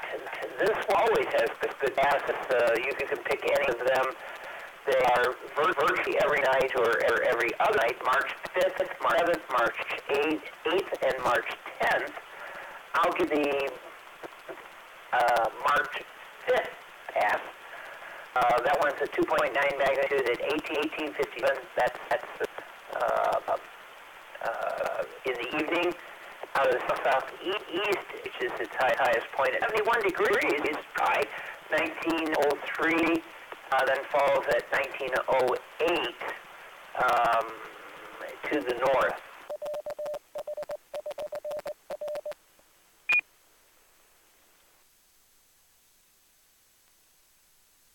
Seventh, 4 days later, has a similar path, 3.7 magnitude at 1923 local time out of the south.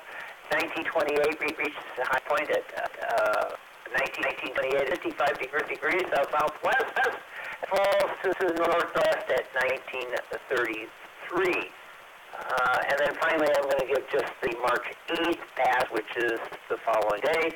3.1 magnitude, 1846. Out of the south-southeast, reaches highest point at 1851 at 50 degrees, and in the east-northeast at 1850. Can you see this stuff? Yeah, you can. What's really cool about it is go to heavens above. It's heaven dash with a hyphen in between heavens.com. Plug in your location, your longitude and latitude, and it will give you the same information. This also works for amateur radio satellites going over. You don't need any special programs. Just plug this stuff in, and it will give you a chart showing you the scouts and where those passes are. Tremendously great site. I love it a lot. It works very well, and I use it every week. So back to you, Tony. This is KEICX. Normal. Hey, Tom, thank you very much for contributing. And this is NT5TM. I'm going to take a final call for check-ins at the time. This is the final call. Anyone who'd like to join us for tonight's Skynet, please come now with your call sign, phonetic name, and location.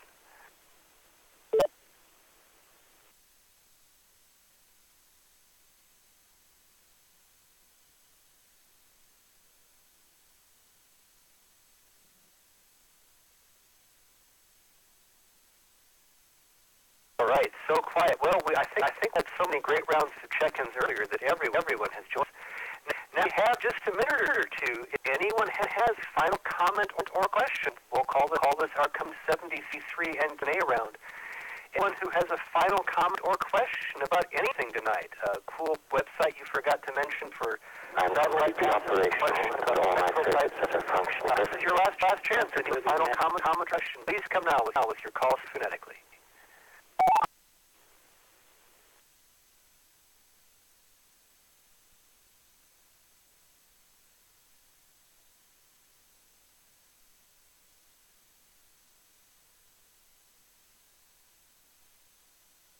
Right. Well, Chess, I'd really like to thank you for making those questions strings up. And N5B, if you're listening, you did a great job of fielding questions and giving advice on the repeater before the net started. So thank you very much for that. Tonight we had T. Hams participate for everyone who checked in. And I hope that you'll join us here next weekend every Sunday night at 9 p.m. It's Astronomy, Space, and Space Exploration on this. The sky is never the limit. We're also always looking for net control stations on this and all the Dallas Radio Hub nets. If you'd like to try your hand at this, you don't have to take us. You could just take a check-ins for practice. You just give a little presentation. Please send email to nets@w5fc.org. Again, no commitment. You can just try it out for 5 minutes. See what it's like. Send an email to nets@w55s.org. You can put topics and discussion, and the discussion about astronomy and me in general, Facebook and Twitter. I think mainly we use Facebook in the Echolink chat, as well as our audio and video stream, video archive, and all of our other internet races by going to w5c.org. Until next, this is Tony, NT5TM. Close at 22:30 local time, and then the repeater general amateur use. 73, everybody, and discovering the universe. Keep warm, and remember the Eastergo discussion will be starting soon.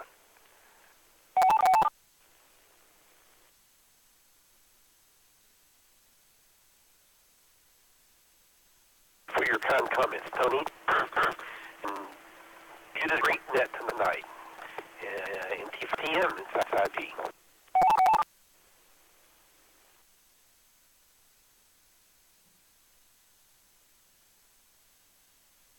Thank you, Bill, and thank you everybody who pitched in and thanks for listening. I'm probably going to have to miss the Astro event tonight. I've got to take care of some stuff with the dog, but thank you very much for your support. ND5EM.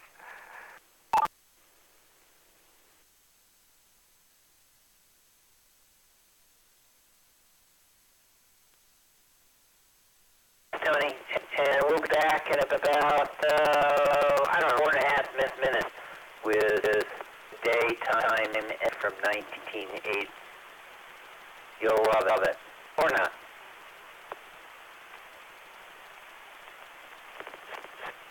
KE5ICF.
does anyone need to repeat before we begin? Afterglow net.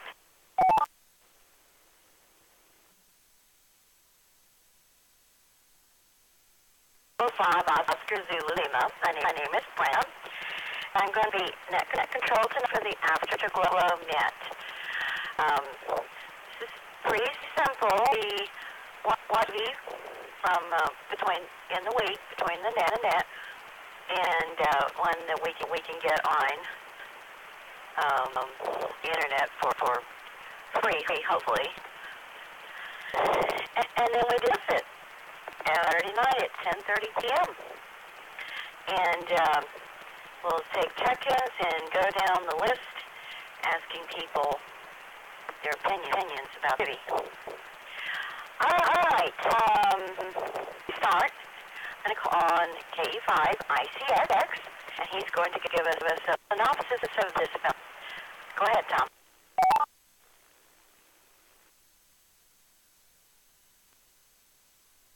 Thank you, Brenda. This is KE5 ICCX, and I have all information. I am the Oracle. Actually, Wikipedia is the Oracle, but I'm the Oracle. So this is what we have for the date, time, ended. Says the date, time, and is a 1980 in science fiction film directed by Bud Cardos and starring Judas, Christopher Mitchum, Mitchum, and George Rome.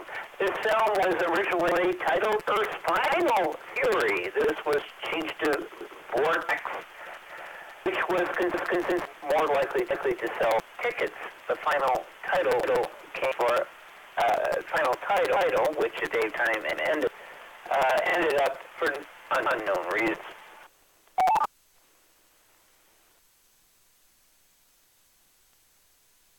Bad news and the good news, depending on how you look at it, the plot isn't all that long. A small thing locates this in order to be closer to the parents of the family. There are news reports of a spectacular triple supernova.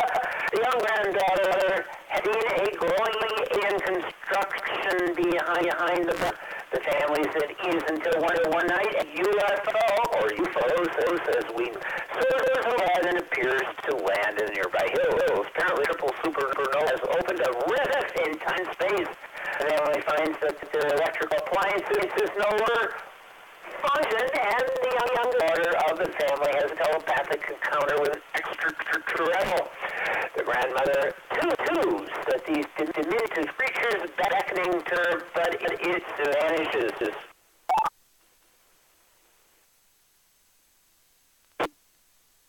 And now the plot really gets interesting. The grandfather, to start the car, sees the strange animal is approaching from a distance. Strange animal. Don't know what this animal is yet. Grandfather goes back inside and informs the parents something is coming for along with a variety of horrific alien monsters. All these monsters, being of reptilian or amphibious nature, are proceeding to slaughter each other outside the house. So trying to break in after knocking, and the family. In a few moments, the UFO appears again and teleports the creature to a different place. The family takes the opportunity to escape to the barn, which is more easily sensible than the house. The family becomes separated from one another, and each hides until they think that they've been launched out of the years into the future. Let me read.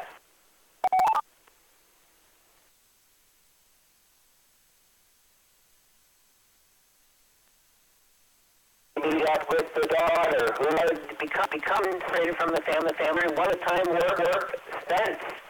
She knows somehow that everything is going to be fine now. After walking across the desert, they finally see a gorgeous city in the distance and decide to seek refuge there.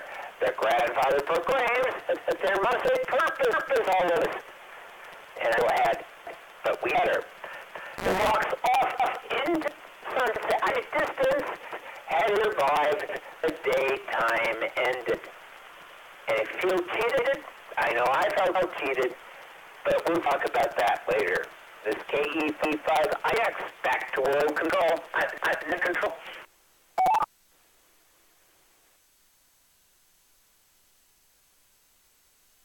Tom. This is Debbie 50ZL, and if I were in control, they'd never make movies like this. But I don't, and nobody's my opinion anyway.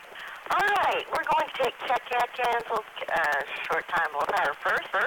Your name, your call sign phonetically, your name, your location, and whether or not you are willing to admit that you saw this movie. Please come. Number 5, Bravo. Bill and Irving. Yes, I saw.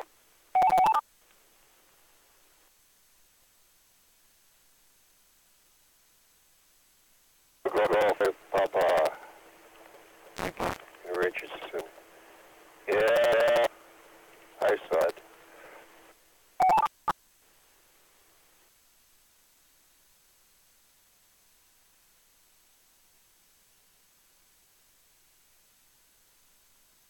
N5B Bill and KG5P Mike, both of you saw this movie.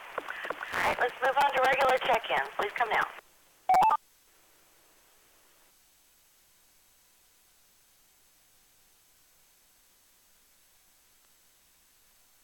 Says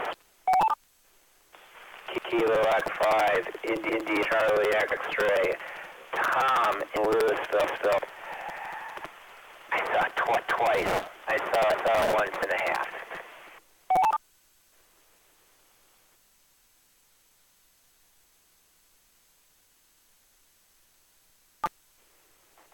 Woody 5, Echo Bravo, David in Dallas. Yes, I saw it. Kilo, Fox 5, Sierra Kilo, Bro and Alice. I did see the movie.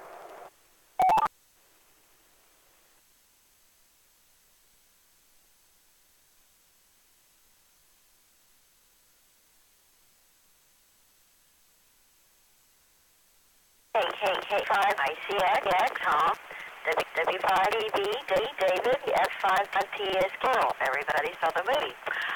How Echo Link? Please come now.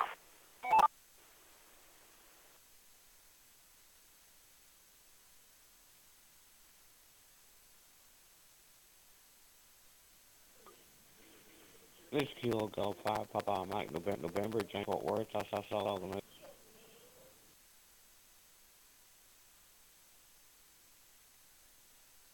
Kilo Foxtrot 5, Papa Delta 6 Sierra, D and Sherman. I saw the movie.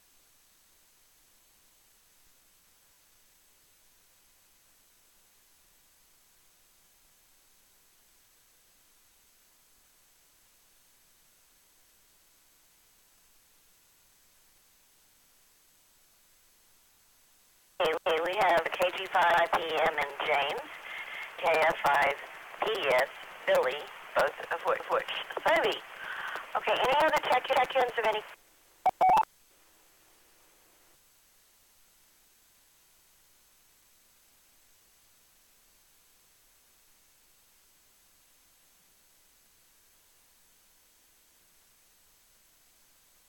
All right, we're going to start with plots.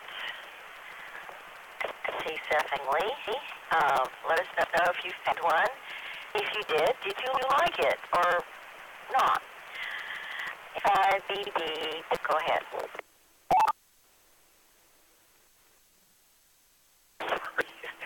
I got distracted. Are we talking about plot right now? Yes, if it had one. No. That's the short answer. The whole answer is heck no. Was the least logical film I think I've seen. Logic at all. Nobody knows why the spacecraft were in the sky, why the spacecraft were little tiny spacecraft in the house, why these creatures outside, why time seemed to fly back and forth, why I heard about this dome city in the future. There's no reason for anything. Nobody knows why the family moved out there in the middle of nowhere in the desert. there's absolutely nothing for any of these things. Inside BB. All right. Well, I don't remember them saying so in the movie, but in Wikipedia, it says that they moved to be closer to the grandparents. But it looked like they were all in the South. I don't know how that worked.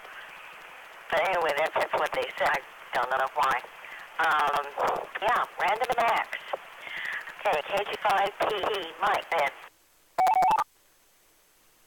Okay, KGP, thank you, Brenda. Well, those probably already said about everything I was going to say. I'm not sure how much longer I'll stick around. There's really nothing to talk about with this movie. It just seemed to be a bunch of disjointed events. Of course, it's always possible that my attention started drifting off and I missed something about it altogether. That's always possible. One thing that I find a little peculiar, and this has nothing to do with the plot or anything. These sort of things just bother me. Because he said these numbers, and he said that this whole supernova occurred 200 years ago. And it was in the center of the galaxy. The center of the galaxy, at least the one that we know about anyway, the one we live in, is about 8 kiloparsec from where we are to the center of the galaxy, which is about 20,000 light years. So, what was it 200 years ago, or was it 25,000 years ago? Which is it? The whole thing doesn't make sense.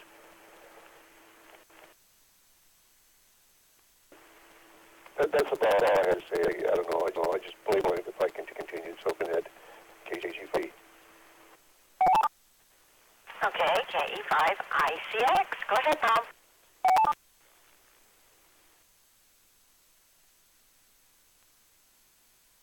Don't know. I thought it was quite interesting in a non-interesting way. The film was stuff going in the Sonora Desert, and the kids were running around talking to aliens, and the kid lost her pony, and the pony was back. We knew the aliens were nice. Then we all saw two little tiny little aliens in this sort of herky-jerky way. They were there and saying, "Come with us, follow us." That was sweet. And we had, I think, harvest gold and avocado green and eggshell white. Everything, all the colors that you would expect from the 1970s. I named them all, the 3 primary colors. We had that. That was great. And there was fighting. They were going back and forth to figure out what was going on. We had aliens in spacecraft from overhead. That was great. It wasn't like aliens in little flashy light things. Let me reset.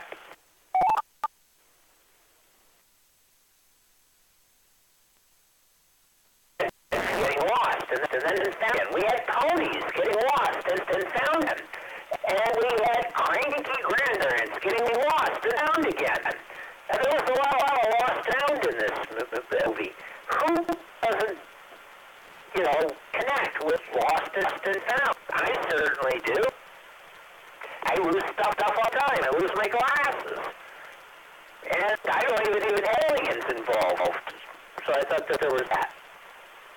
So I don't know exactly why Mike thinks that there was no plot. I think there was a plot. It was things are lost, they're found again.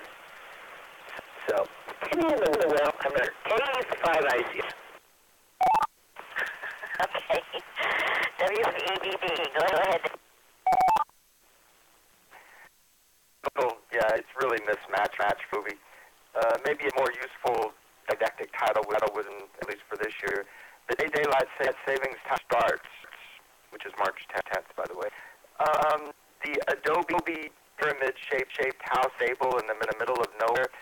Well, you might as well set out a welcome mat that says, "Welcome UFOs and aliens." Yeah, the mixture of characters and plots were so incongruous. This was kind of Close Encounters, Poltergeist, Jason, Argonauts, plus the Dallas TV series all rolled into one. And certainly it has the potential, but it doesn't have the potential to be a good movie combination. Yeah, that's about it for the plot. It was pretty silly. W5EBBB. All right, AF5TSK. This is KF5TSK. My first thought was this was made for a drive-in movie, except the fact was there were no drive movies and nothing left in 1980. So it was just total place. I looked at the movie and then looked at what the movie was supposed to be. It was supposed to be a soul home, far advanced tech home, and I didn't see anything. The only thing that I saw in the movie that was really new and modern was the light switches. Fire on an alien little spaceship or whatever that thing was, and it's got these tools that just keep moving back and forth, and it's like, oh, okay, well, I'm out of here now. We don't take big bullets, but you can throw a stick at us, and we'll just destroy the stick.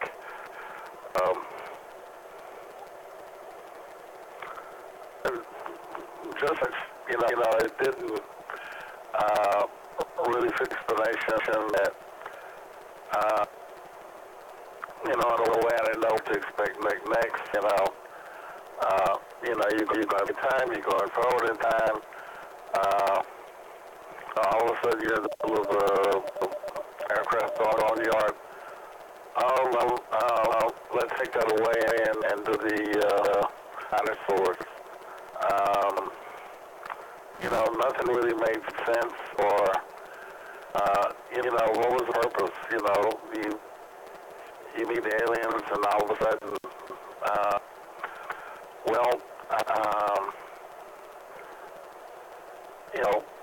they're friendly, and they can talk to us.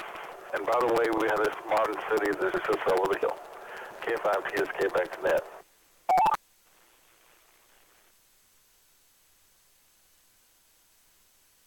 Some city, also known as the people. Okay, KG5TMN. Jack, go ahead.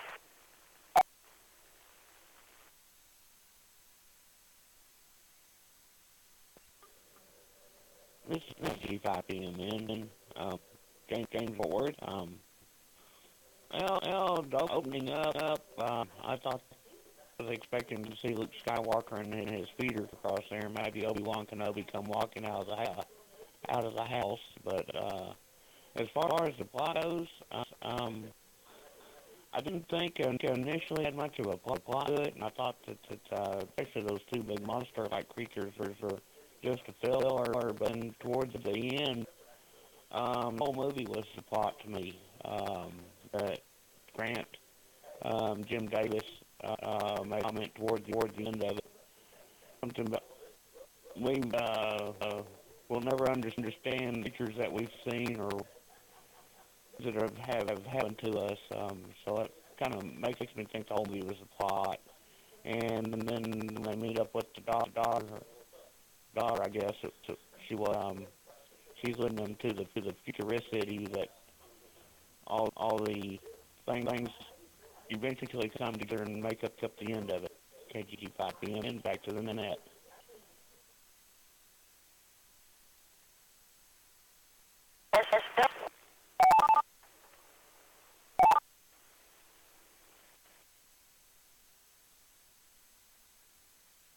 Yeah, at first I thought it looked kind of curious and cute. You have this unexplainable glowing pyramid that, the horse disappears, and then, the little girl huddled pyramid and asked for the horse back, and it came back, and I thought, well, that's kind of interesting.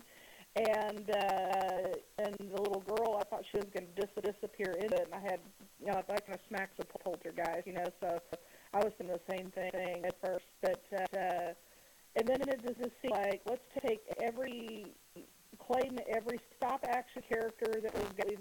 overused, and let's just use them all in this movie. And the little stop-action alien I thought was cute too, and I was thinking this would be kind of a low-budget batteries not included adventure, and so. But then it turned out to be just so weird and disjointed. I just had a hard time focusing on it. Thank goodness, Tom, you recommended the Mystery Science Theater version on Netflix because the interludes were more entertaining than the film itself. Especially the McMahon interlude with Tom Servo. I thought that was impressive. That was my favorite part of this is the MSTK stuff. But it just seemed this weird, like we're just trying to throw everything in, and the character at the end, the lady, the daughter, when she comes back, she just says, I'm not sure what's happening. I can't explain it, but I know everything's going to be okay. It kind of sums it right there, as I kind of felt the same way. It's like, I don't know what's happened. I don't know what's going to come of this, but everything's going to turn out, eventually it's going to be over, and then I'll be able to get back to resuming normal life, but it was what it was. I thought the house was kind of cool, but yeah, the plot, I thought it was, I started out, interesting, and then it just became a hodgepodge of stuff, so I was not really, there was no intricate story. I was disappointed that there was no more alien contact, that there was no explanation or interaction with the people, anything like that. They were thrown into this vortex and just blip-blopped everywhere, and that's the way I felt that the plot went. It just kind of just became this mishmash and just went everywhere and nowhere at the same time. So that was my impression. The AFI PDS back to now.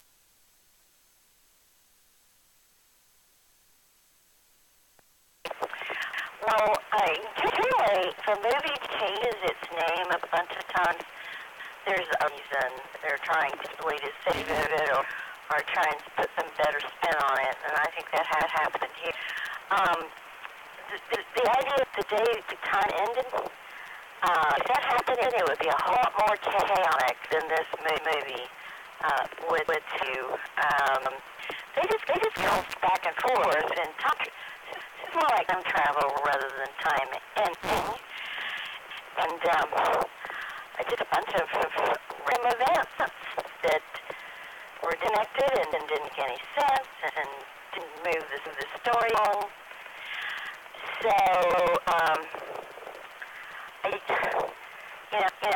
domed city, why was it domed? Are they breathing in the air? Usually you have a dome city on a planet that has poison atmosphere. Why would you need domes on Earth? And when they go, they're going to let the horses in.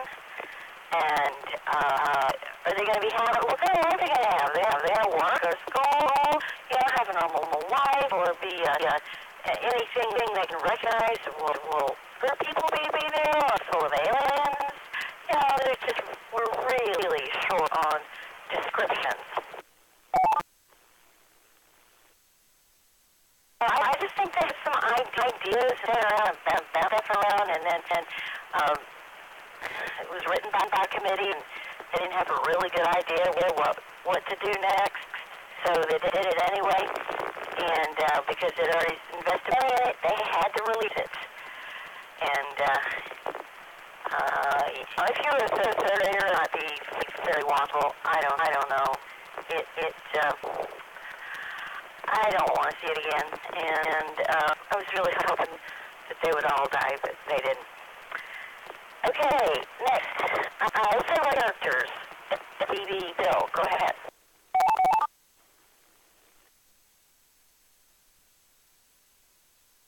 All characters. This isn't a BB.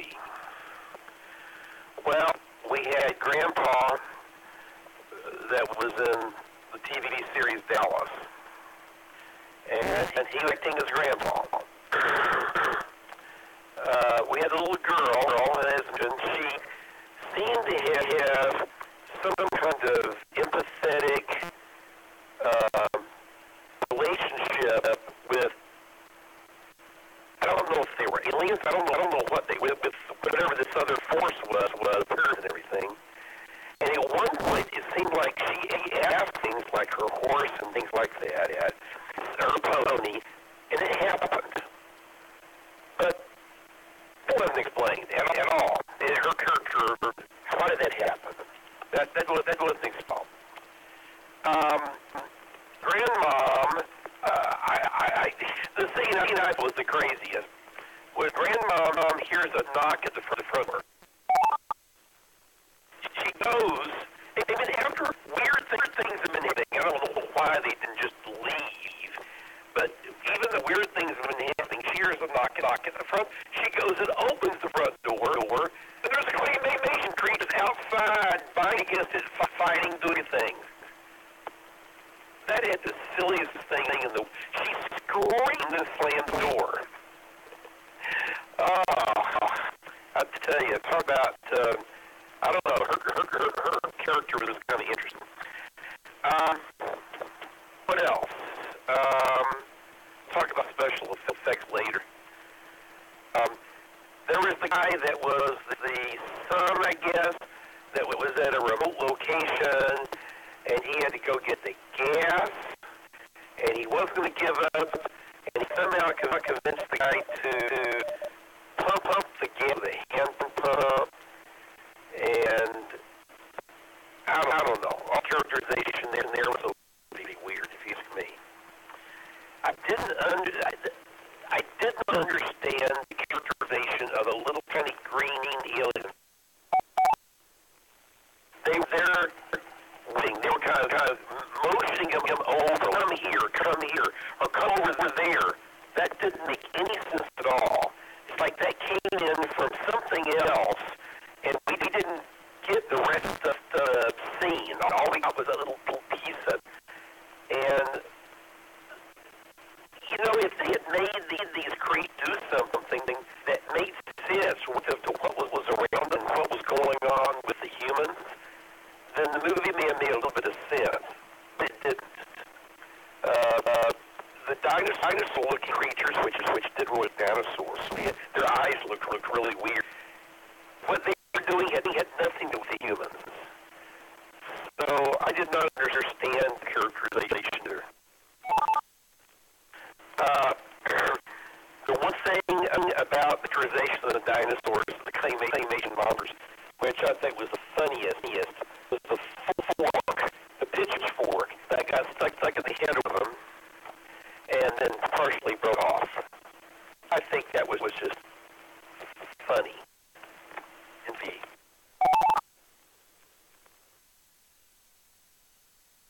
KG5P, what you think of the characters? All right, that's KG5P. Oh, goodness. Well, I like kids, okay, but I was really annoyed by that little girl. In fact, if I wrote the script, I'd have fed her to the dinosaurs. We did have some potential. Not that Ewing was a real actor, but, you know, he was when Dallas was in its heyday. You know, it was 2 years or so. Maybe the second or third season, which that's when Dallas really started to get really popular. Well, maybe it was just their off season, and then they wanted a name that was recognizable. I couldn't figure out what Dorothy Malone was doing in there. I mean, she's been in a lot out, and some been pretty good, actually. She was Big Sleep with Humphrey Bogart. That was a great movie. Played a real good part in there, I thought, as the bookstore owner. And then she was in 1992, was it? 1992, Basic Instinct. Michael Douglas and who was the famous actor? Was that Aaron Stone? And that was a good movie. supporting role naturally Sharon Stone's mother, but that's a psychological thriller if you ever want to see it. Dawn was from Dallas, and my wife, even once, my wife was working as a nurse at Richardson Medical Center. Dorothy Bone came in to visit some patient who was a friend of a patient that was at the hospital. And I told her, well, gee, I wish you would have called me to come down, you know, and Ron, you're my factorist, can I have your autograph? But she's totally wasted in this movie, I thought.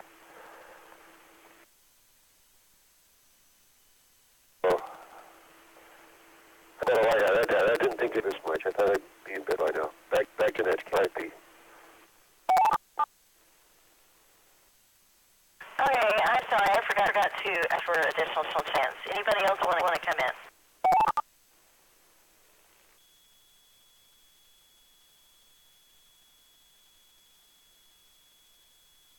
KG5 VGW.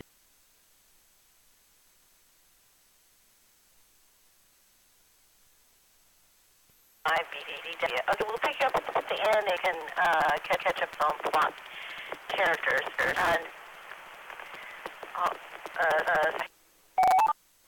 Okay, K5 ICCX characters.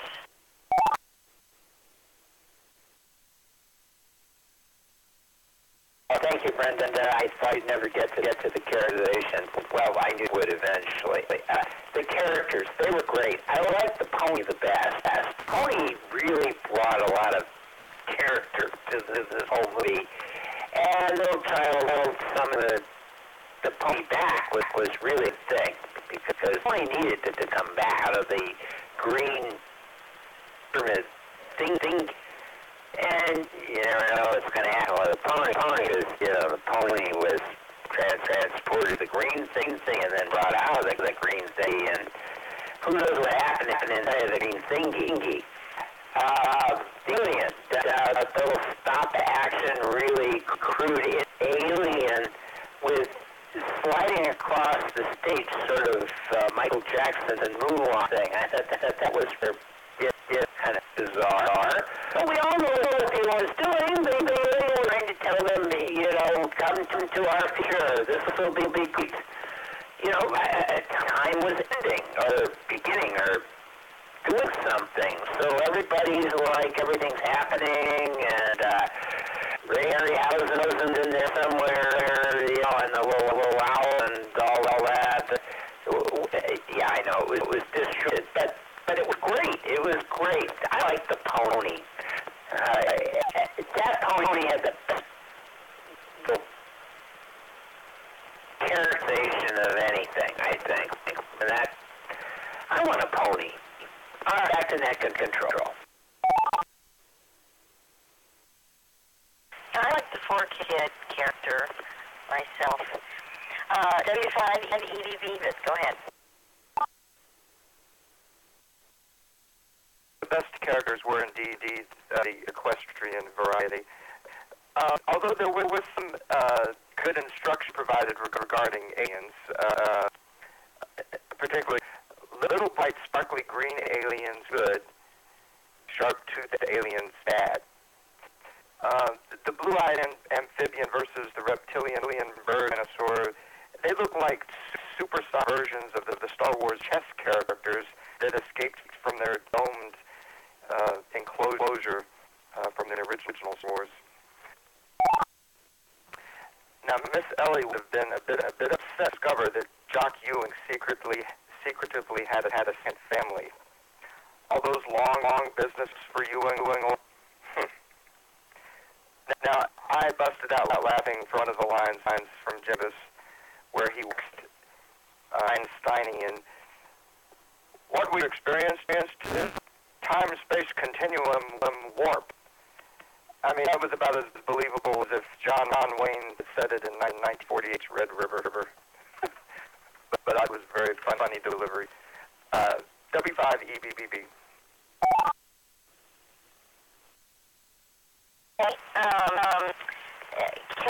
KFIPSK, This K5 TSK. Well, the thing that bugged me about the movie, it seemed like the actors' reactions didn't really fit the circumstances. That the alien spaceship follows them, upstairs, and burns a hole in the door, and the grandfather texted that it's hot, and they decided to go outside, and they don't look at the outside of the door. They just walk right by like, that's not really important. And the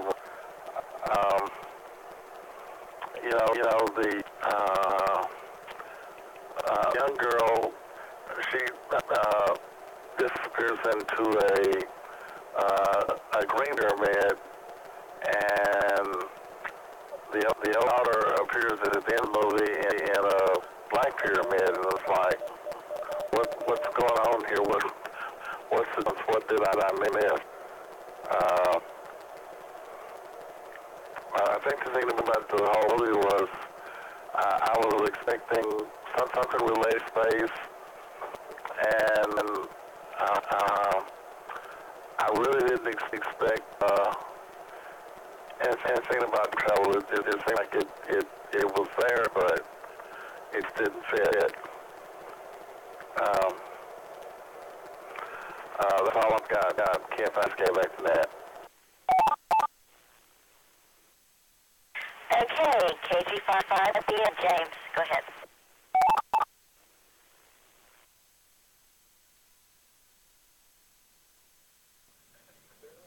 This is G5PM, and characterization, Davis, Grant.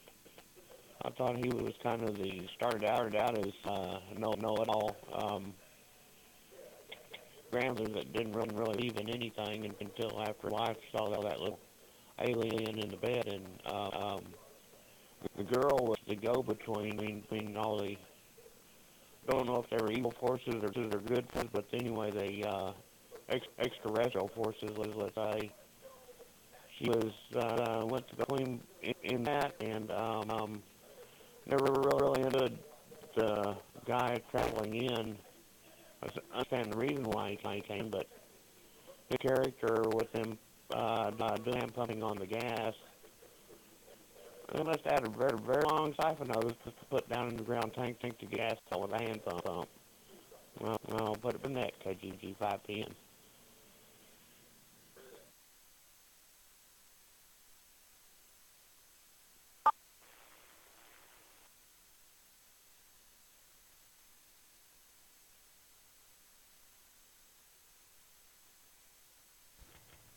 Was that KG5BGW? I didn't hear anything. It was echoing.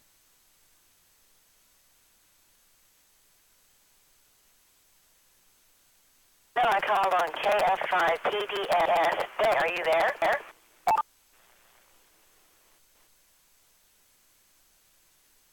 Here, I did not hear you call on me. I just heard the last person sign out with their call sign, but I didn't hear you call, so there was something disconnect there. Yeah, the characters are this movie just cries out for characters, give some plot exposition. And Jim Davis throws a line. I was with David. I was kind of like, whoa, where did that come from? All of a sudden, Grandpa knows what's going on with the time of space warp. The characters were, obviously so flat, and there's just nothing there. And some characters, you barely give them for hardly any of it, and they don't do anything. Like the son, it's like all he's doing is putting saddles on horses and running up and down stairs, and it's like, his character, there's nothing contributing to the film. He's just there to take space. So, this movie is just very, lacking in any kind of just the characters are very one-dimensional.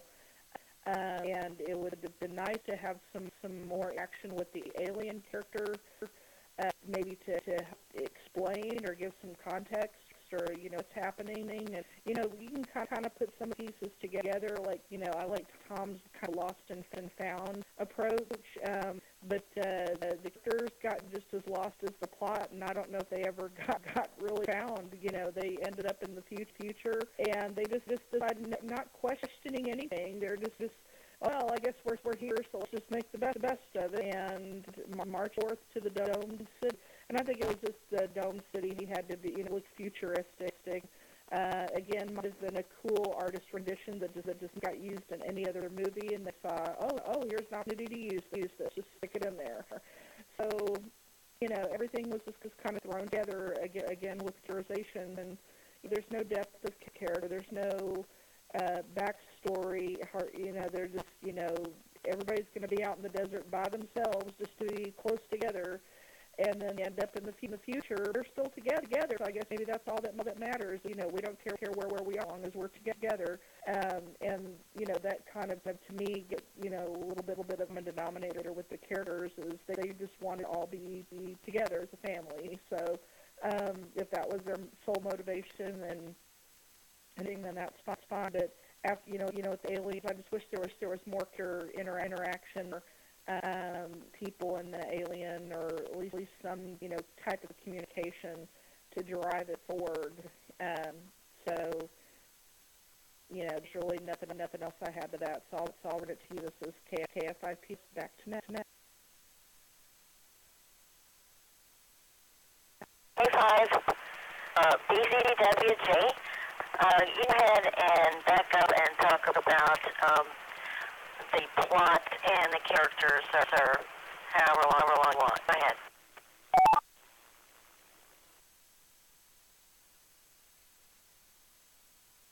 This is K5 BZW. Yeah, I don't think there's anything I really got to what everybody else has said. I mean, this is just what can I say? It's a story that is only looking forward. How about that? Well, maybe that's okay, but it didn't really make any sense. But at the time, for some reason, for whatever, it had, for me, I kind of look at it as almost like a weird dream that just never makes any sense either, but still kind of oddly amusing. And there's just like nothing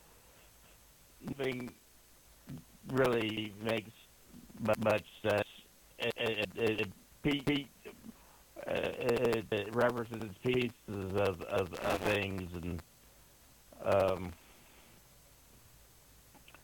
I'm glad to see just how many of the references, like David mentioned, were really, because I wasn't even sure if so of the film I was seeing into some had even been filmed yet, but they had all, it was all just allusions to other films, basically. I for what it was, I guess, it's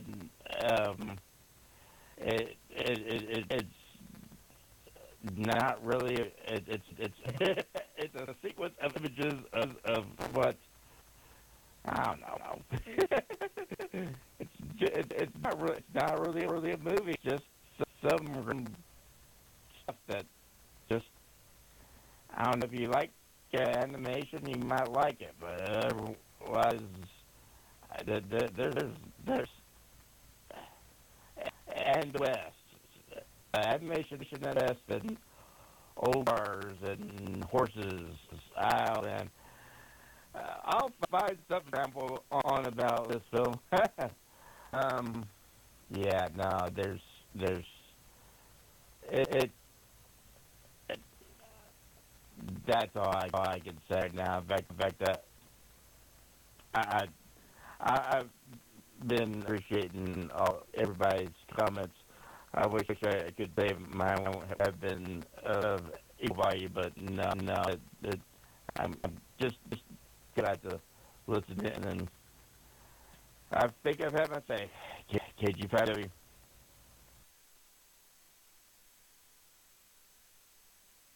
Well, I thought the characters are very cliched, and very predictable, and totally uninteresting to me. That's human characters. Now, with the other characters, and they didn't really tell us the aliens on top. Maybe the Harryhausen characters, maybe they were the real aliens, or the little green sprite gremlin one way. And the flashing lights, were those aliens or they're ships? We don't know. They never introduced us to aliens or characterize them at all, which is a real shortcoming. And wouldn't it be fun if they got a dough and finally are cohabiting it with all these the little gremlins and the claymation character, and they'll have to live together there with that'll be a great sitcom someday. All right. Do you have any more check-ins? WB500Z.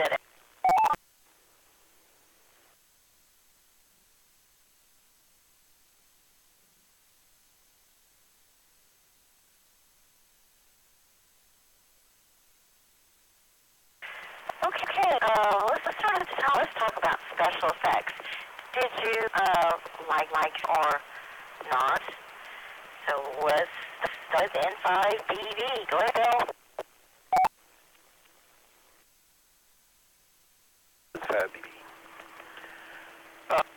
There on the web, there is I think it was originally a book or a magazine called Famous Monsters of Filmland. And issue 161 in 1980, on page 55, I think, it has a little article about the past, present, and future collide. Daytime ended. Three-minute dream in California in the fall of 1977.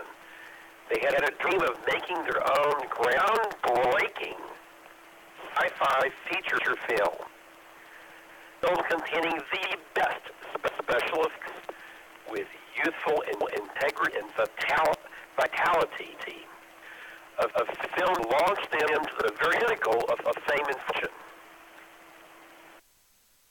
It says it did not quite work out the way they had planned. So they were going to do something called Race for Atari. And then they changed it to Star Race. And then they tried putting it on Mr. Band, the producer. And he said it's too expensive. If you could give a simple film that can take place in one or two locations of a size and nature, I'll go with that. Then, according to this article, in finding flash of inspiration, Steve Neal gave creative life to fix. And this was a family and interdimensional quest for cosmic truth, which I didn't see. And anyway, this talks about it, and it's pictures of the molds where they made the little green monsters, and talking about the claymation, and images and discussion of the little spacecraft flies and through windows and everything. And et cetera. I didn't like it. I think it isn't with the little spacecraft flying through the house was done necessarily poorly. It had little arms on the front that kind of folded and unfolded. So technically, they did a pretty good job on it. But it was meaningless. There's no reason for it. There was no. So special effects without any plot to go along with them, without any characterization or reason they're there, to me is just silly. As Brenda said earlier, it's just like throwing in things. Look, here this is. It's flashy.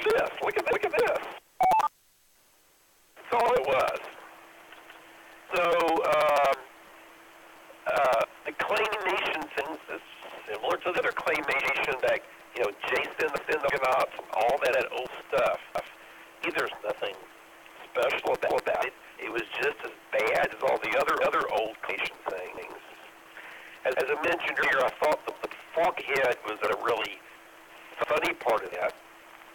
And I didn't see any thing for the character. Why were these two reptilian creatures, why were they fighting? They're real. So that's why I thought even though the special effects there were probably reasonable for the time, because there was no motivation for any of it, it didn't go over for me. This affected the domes in the distance. To me, it was very silly. It was like white. It wasn't even any colors. It was seeing the distance. There's no reason to have the dome, as was already mentioned. It was horrible. You couldn't see anything about it. It was a little picture that somebody drew and just stuck it in there. So they didn't spend any time at all. As Tom said, the horses were the best part of it. The special effect of the pony back. Oh, that was kind of cool. The little pyramid buildings with the purple, the fuzzy purple, pretty crude. The green light inside the house in the bathroom with it flash on and off. Pretty crude.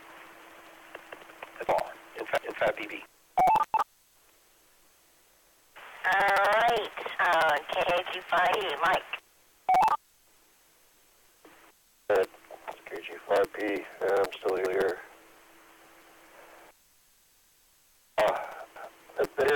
That green thing, I don't know, this was in 1980, I guess, was it 80?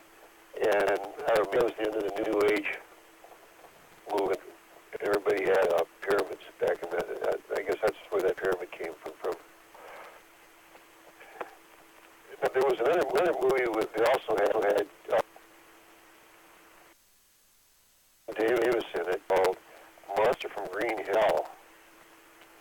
It's either on YouTube. I don't know, maybe we could put that on our list sometime. But it's about maybe the green business has something, is connected somehow. I don't know. This is kind of weird. Now, I vaguely remember seeing it in another movie, and I could be entirely wrong about this. Probably there was a movie with Atkinson. It was like a multi-part mini-series called The Martian Chronicles. After Bradbury's book. And I vaguely recall that the same say that it was in the Martian Chronicles, but I could be wrong. I haven't seen that movie. It may still be out there somewhere on the internet, but it was deals that was on one time and that it'll never be on TV again. Threw in the clay main stuff. So not my special effects. Pretty low budget. I'm still puzzled by most of it. Internet, KG5P. Alright, K5, I see you again.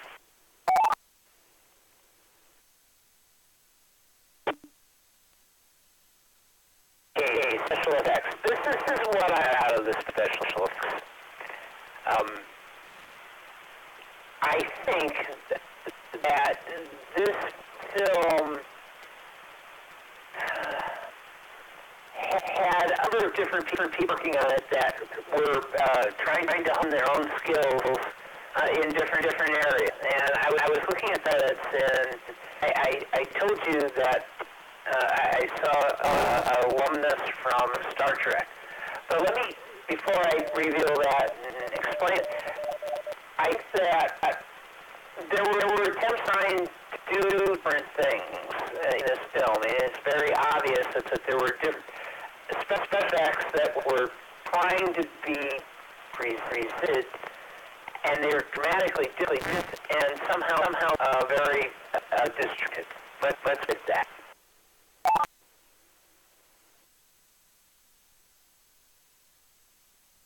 The Ray Harryhouse thing with the stop action, which was really not that good. It wasn't terribly bad. It was very old. That was listed. Then we had inserts, photo inserts, where that stop action stuff was going to be placed into the picture, and it was done poorly with the little tiny alien thing. Didn't even match it up with framing very well. That was rather weird. We had the junkyard of stuff from the past and then the future and the present. That stuff got pulled in. There was DC-6 thing and whatever that was. I think it was just shell because they decided to go ahead and move back and forth to make that. And then we had that they were doing where they were trying to just insert special effects in theme, real time. That was really poor done. I couldn't get into that at all. It was really terrible. So there were these different groups doing these different things. Now, the big deal.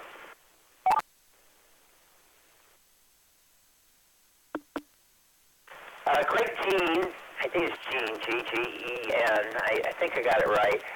He's a guy that worked on Close Encounters of the Third Kind. Now, I think because this movie took 2 years production and got there in 1980, but it's copyrighted in 1978. He ended up working on Close Encounters of the Third Kind, working on models, building models. He also ended up on Star Trek: The Next Generation. I think he went on and did some other stuff after that. And built these beautiful, his first thing, claim to fame, was one of the Klingon battle cruiser things. One of the new ones they did, the slim down D7 thing. Whatever that was, the Jing got caught or something. I don't know what it is. I don't go to that level on next gen. But anyway, it was there, and in this case, I think he thought one of the probe thing going out with the I don't know, little fork thing. What is that thing? Whatever it was, that was kind of beautifully articulated, but horribly orchestrated in the story.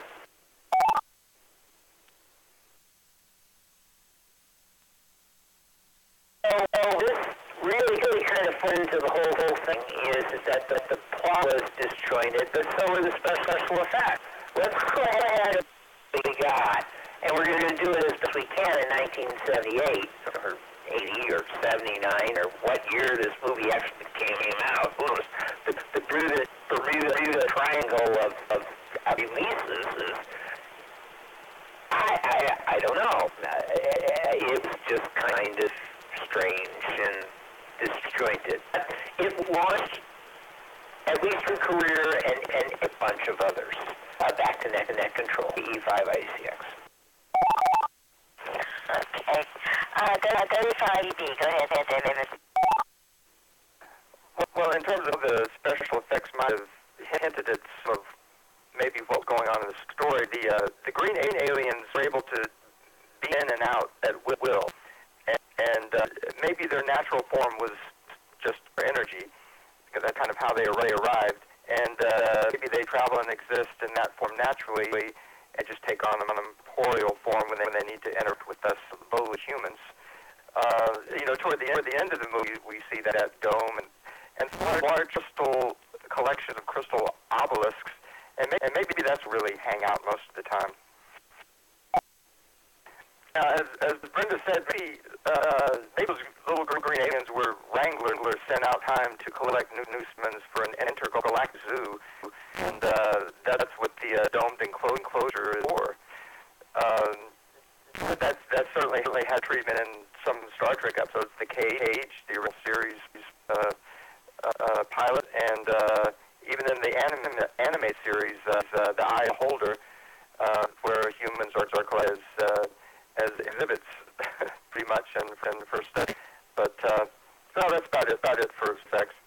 The 5 EV. Okay, KF5TA Pearl, go ahead. This K5TSK. Well, one thing that I thought was so interesting was in the movie they show an airplane. They've got vintage craft that's like came on the side, has a bunch of roll of the man at it. What did it have to do with anything? No one was ever in it. There's a thunderstorm. It's night, and all of a sudden your car stops in the middle of the desert, and your horse comes and finds it. There's so many things that was out of place or didn't have a meaning, or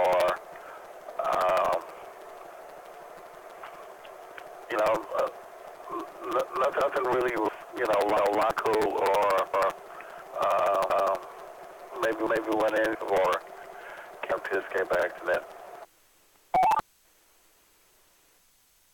KD5PMN, go ahead, James.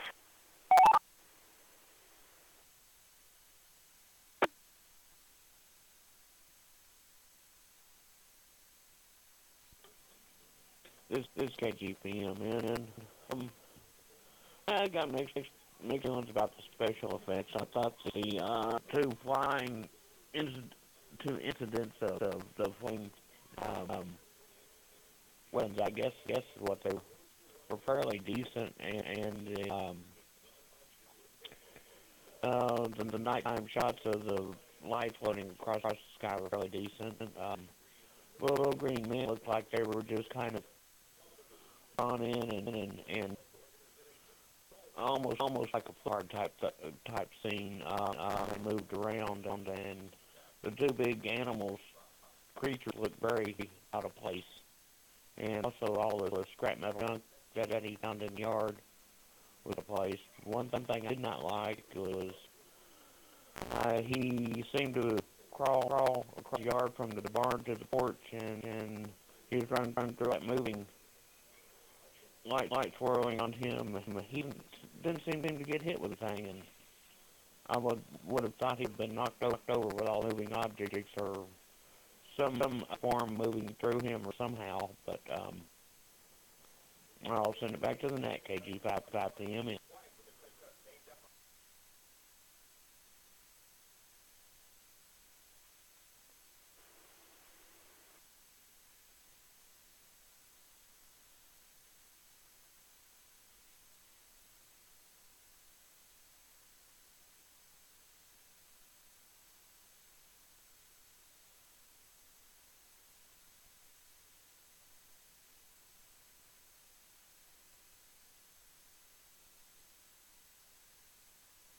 K5PDS, Billy, do you read?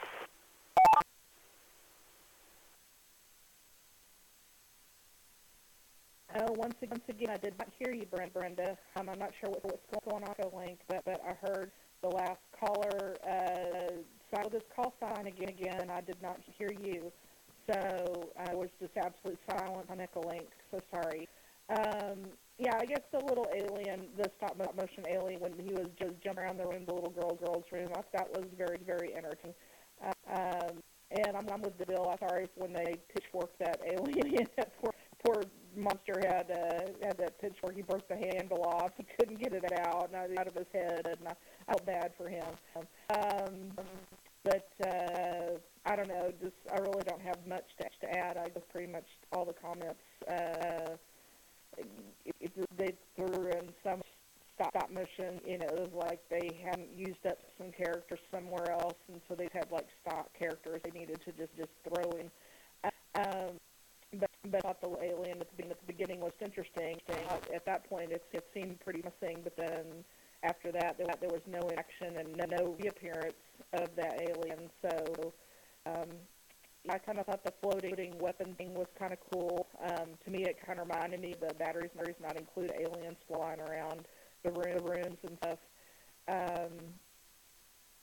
But other than that, I really can't think of anything else to add. So The only thing is if you did not watch the Mystery Science Theater version, I highly recommend that you do that because it is very entertaining. The comments are absolutely hilarious. So this was a very good MST3 episode. So it made a very movie enjoyable. So with that, I'll return it to you. This is KFIP back to net.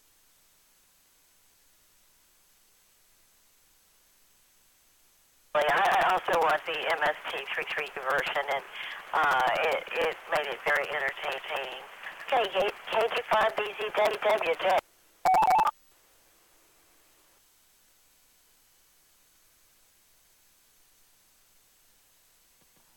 KG5BW.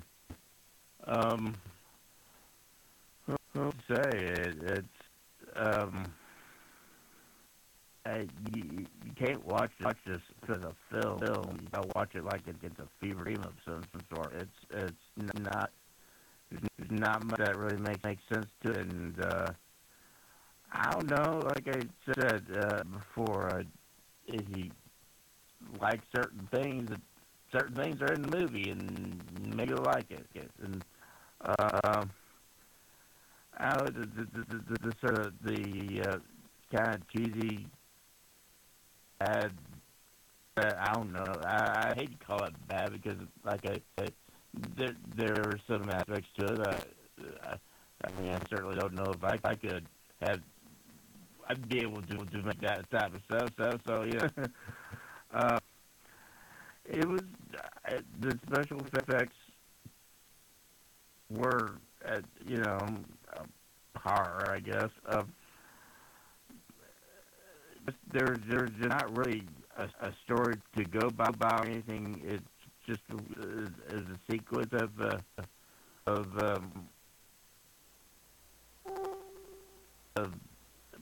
of pictures that hardly reference the past, and that's all I can say. I don't think anybody mentioned the kind of Star Trek kind of beaming in and out of the house and the what all was involved with that. There's just a lot. It was silly stuff, but I don't know. I wasn't watching it. I was in the mood for silly, so it worked for me. Just not something you take seriously at all. Anyway, that's all. KG5BZ. Back to net.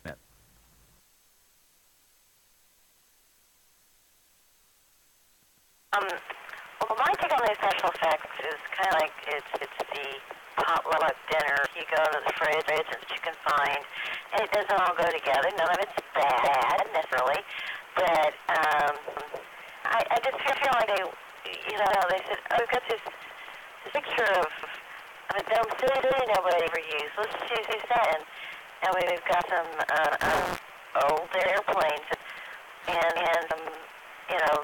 I think this is stuff somebody may never used, because that works. It's just thrown in. Okay, any weekends.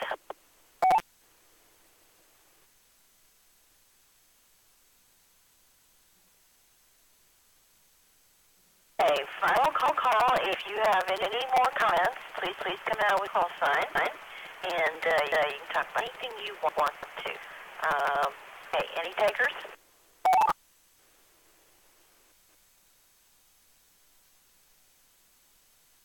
EBB.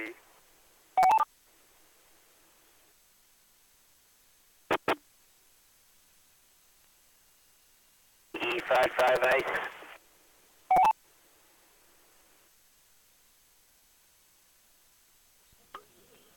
PM, man.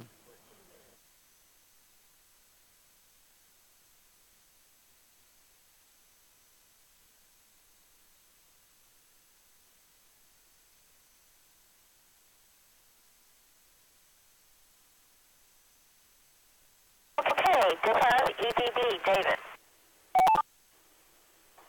If there's something good to say about this movie, I will say it did follow the feel-good movie formula.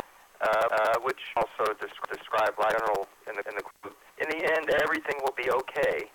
If things aren't okay, that's not the end. That's a quote from John Lennon. It could also be said that it's cathartic. The humans are exposed to a range of time-best experiences and emotions, and wonder, fear, anger, loss, love, ultimately leading to reconciliation. Everybody gets together and resolution in a happy place. Now, another meaning of the word cathartic also applies to this more in a medical sense, synonymous with the W5EBB. K5ICX.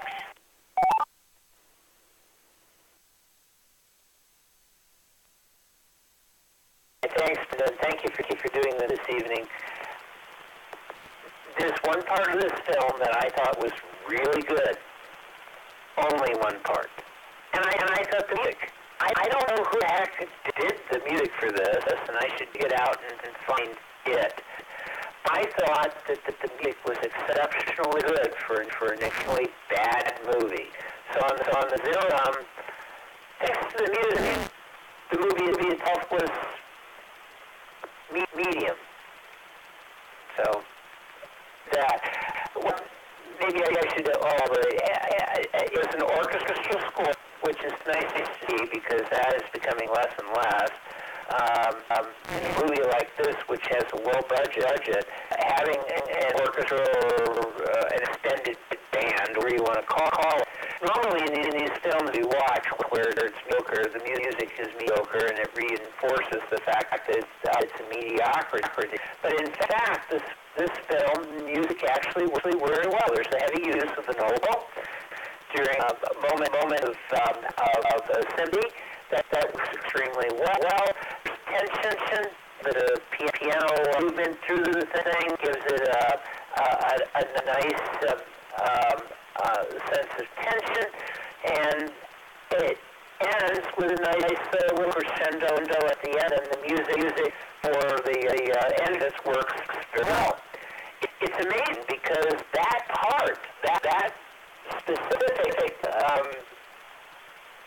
formula is used in many motion pictures from the 1980s, 70s, even going back earlier to more dramatic times. But of the 40s and 50s, we're really pushing the score through. I thought the score really shined quite well. KE5ACX.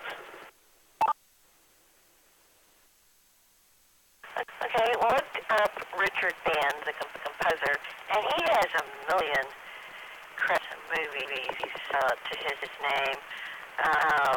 This was one of the first ones he did, and unfortunately, this is titled like Shrunken Head, like Toys, and Castle Freak. I see a genre.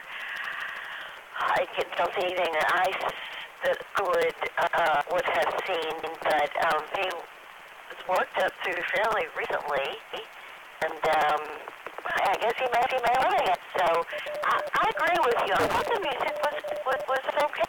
I don't have any complaints about it. But okay, next comments. KG5EMN, James.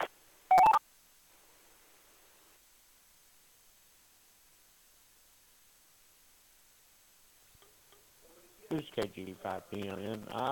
Just a comment, or two comments actually. I couldn't understand why there was no reaction to the smoke or steam or whatever papers were coming under the door. It seemed like they would have reacted more like there was a fire in the house with that coming under the door. And also with the junk in the yard, didn't really understand it too well. It would have been more logical if it just all planes or aircraft or something could have dropped from the house in an isolated place like that. Instead, a cab over truck with the cab probably up like somebody had been working on an engine. KG5PMN, back to the net.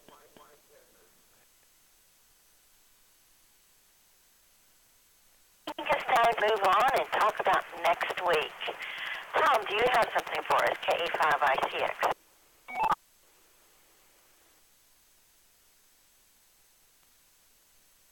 It depends. I have the closed fist, and inside there's either a good movie or a bad movie. I hold my fist up, I'm going to open it up. Oh, it's empty. If you had the video, you'd see this dramatic moment. But moon target Earth from 2017.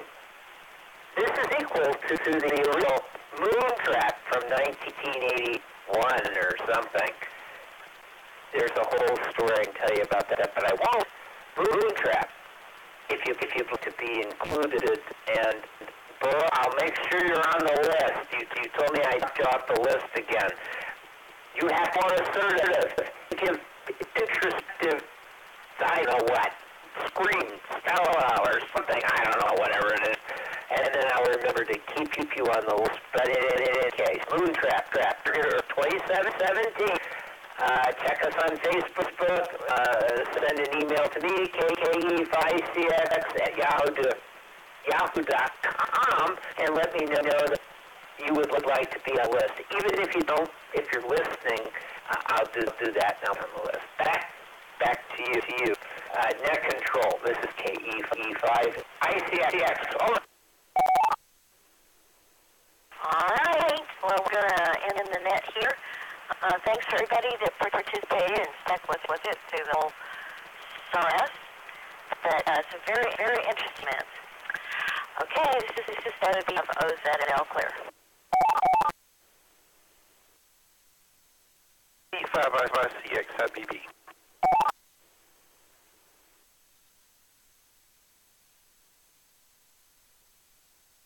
Go ahead. I think I misunderstood your comment this week. I thought you were saying moon trek, like Star Trek. Were you saying the single word moon trap? MONTRAP? Target Earth? Is that what you were saying?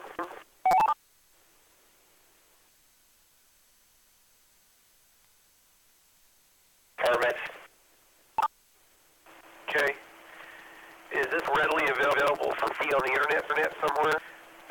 Such a recent thing, and it's only 2 years old.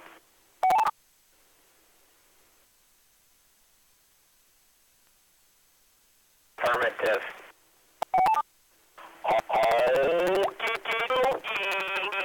I did find it on IMDb. So, we see. I don't know if I can handle all this new stuff. It better be better than the old stuff, because the old stuff was pretty crappy. that we went through. You saw my email about the thing that we just saw. I just can't believe that they created that thing. Okay. See. Next, it's IBB. Oh, by the way, it's good to use it today. It's IBB.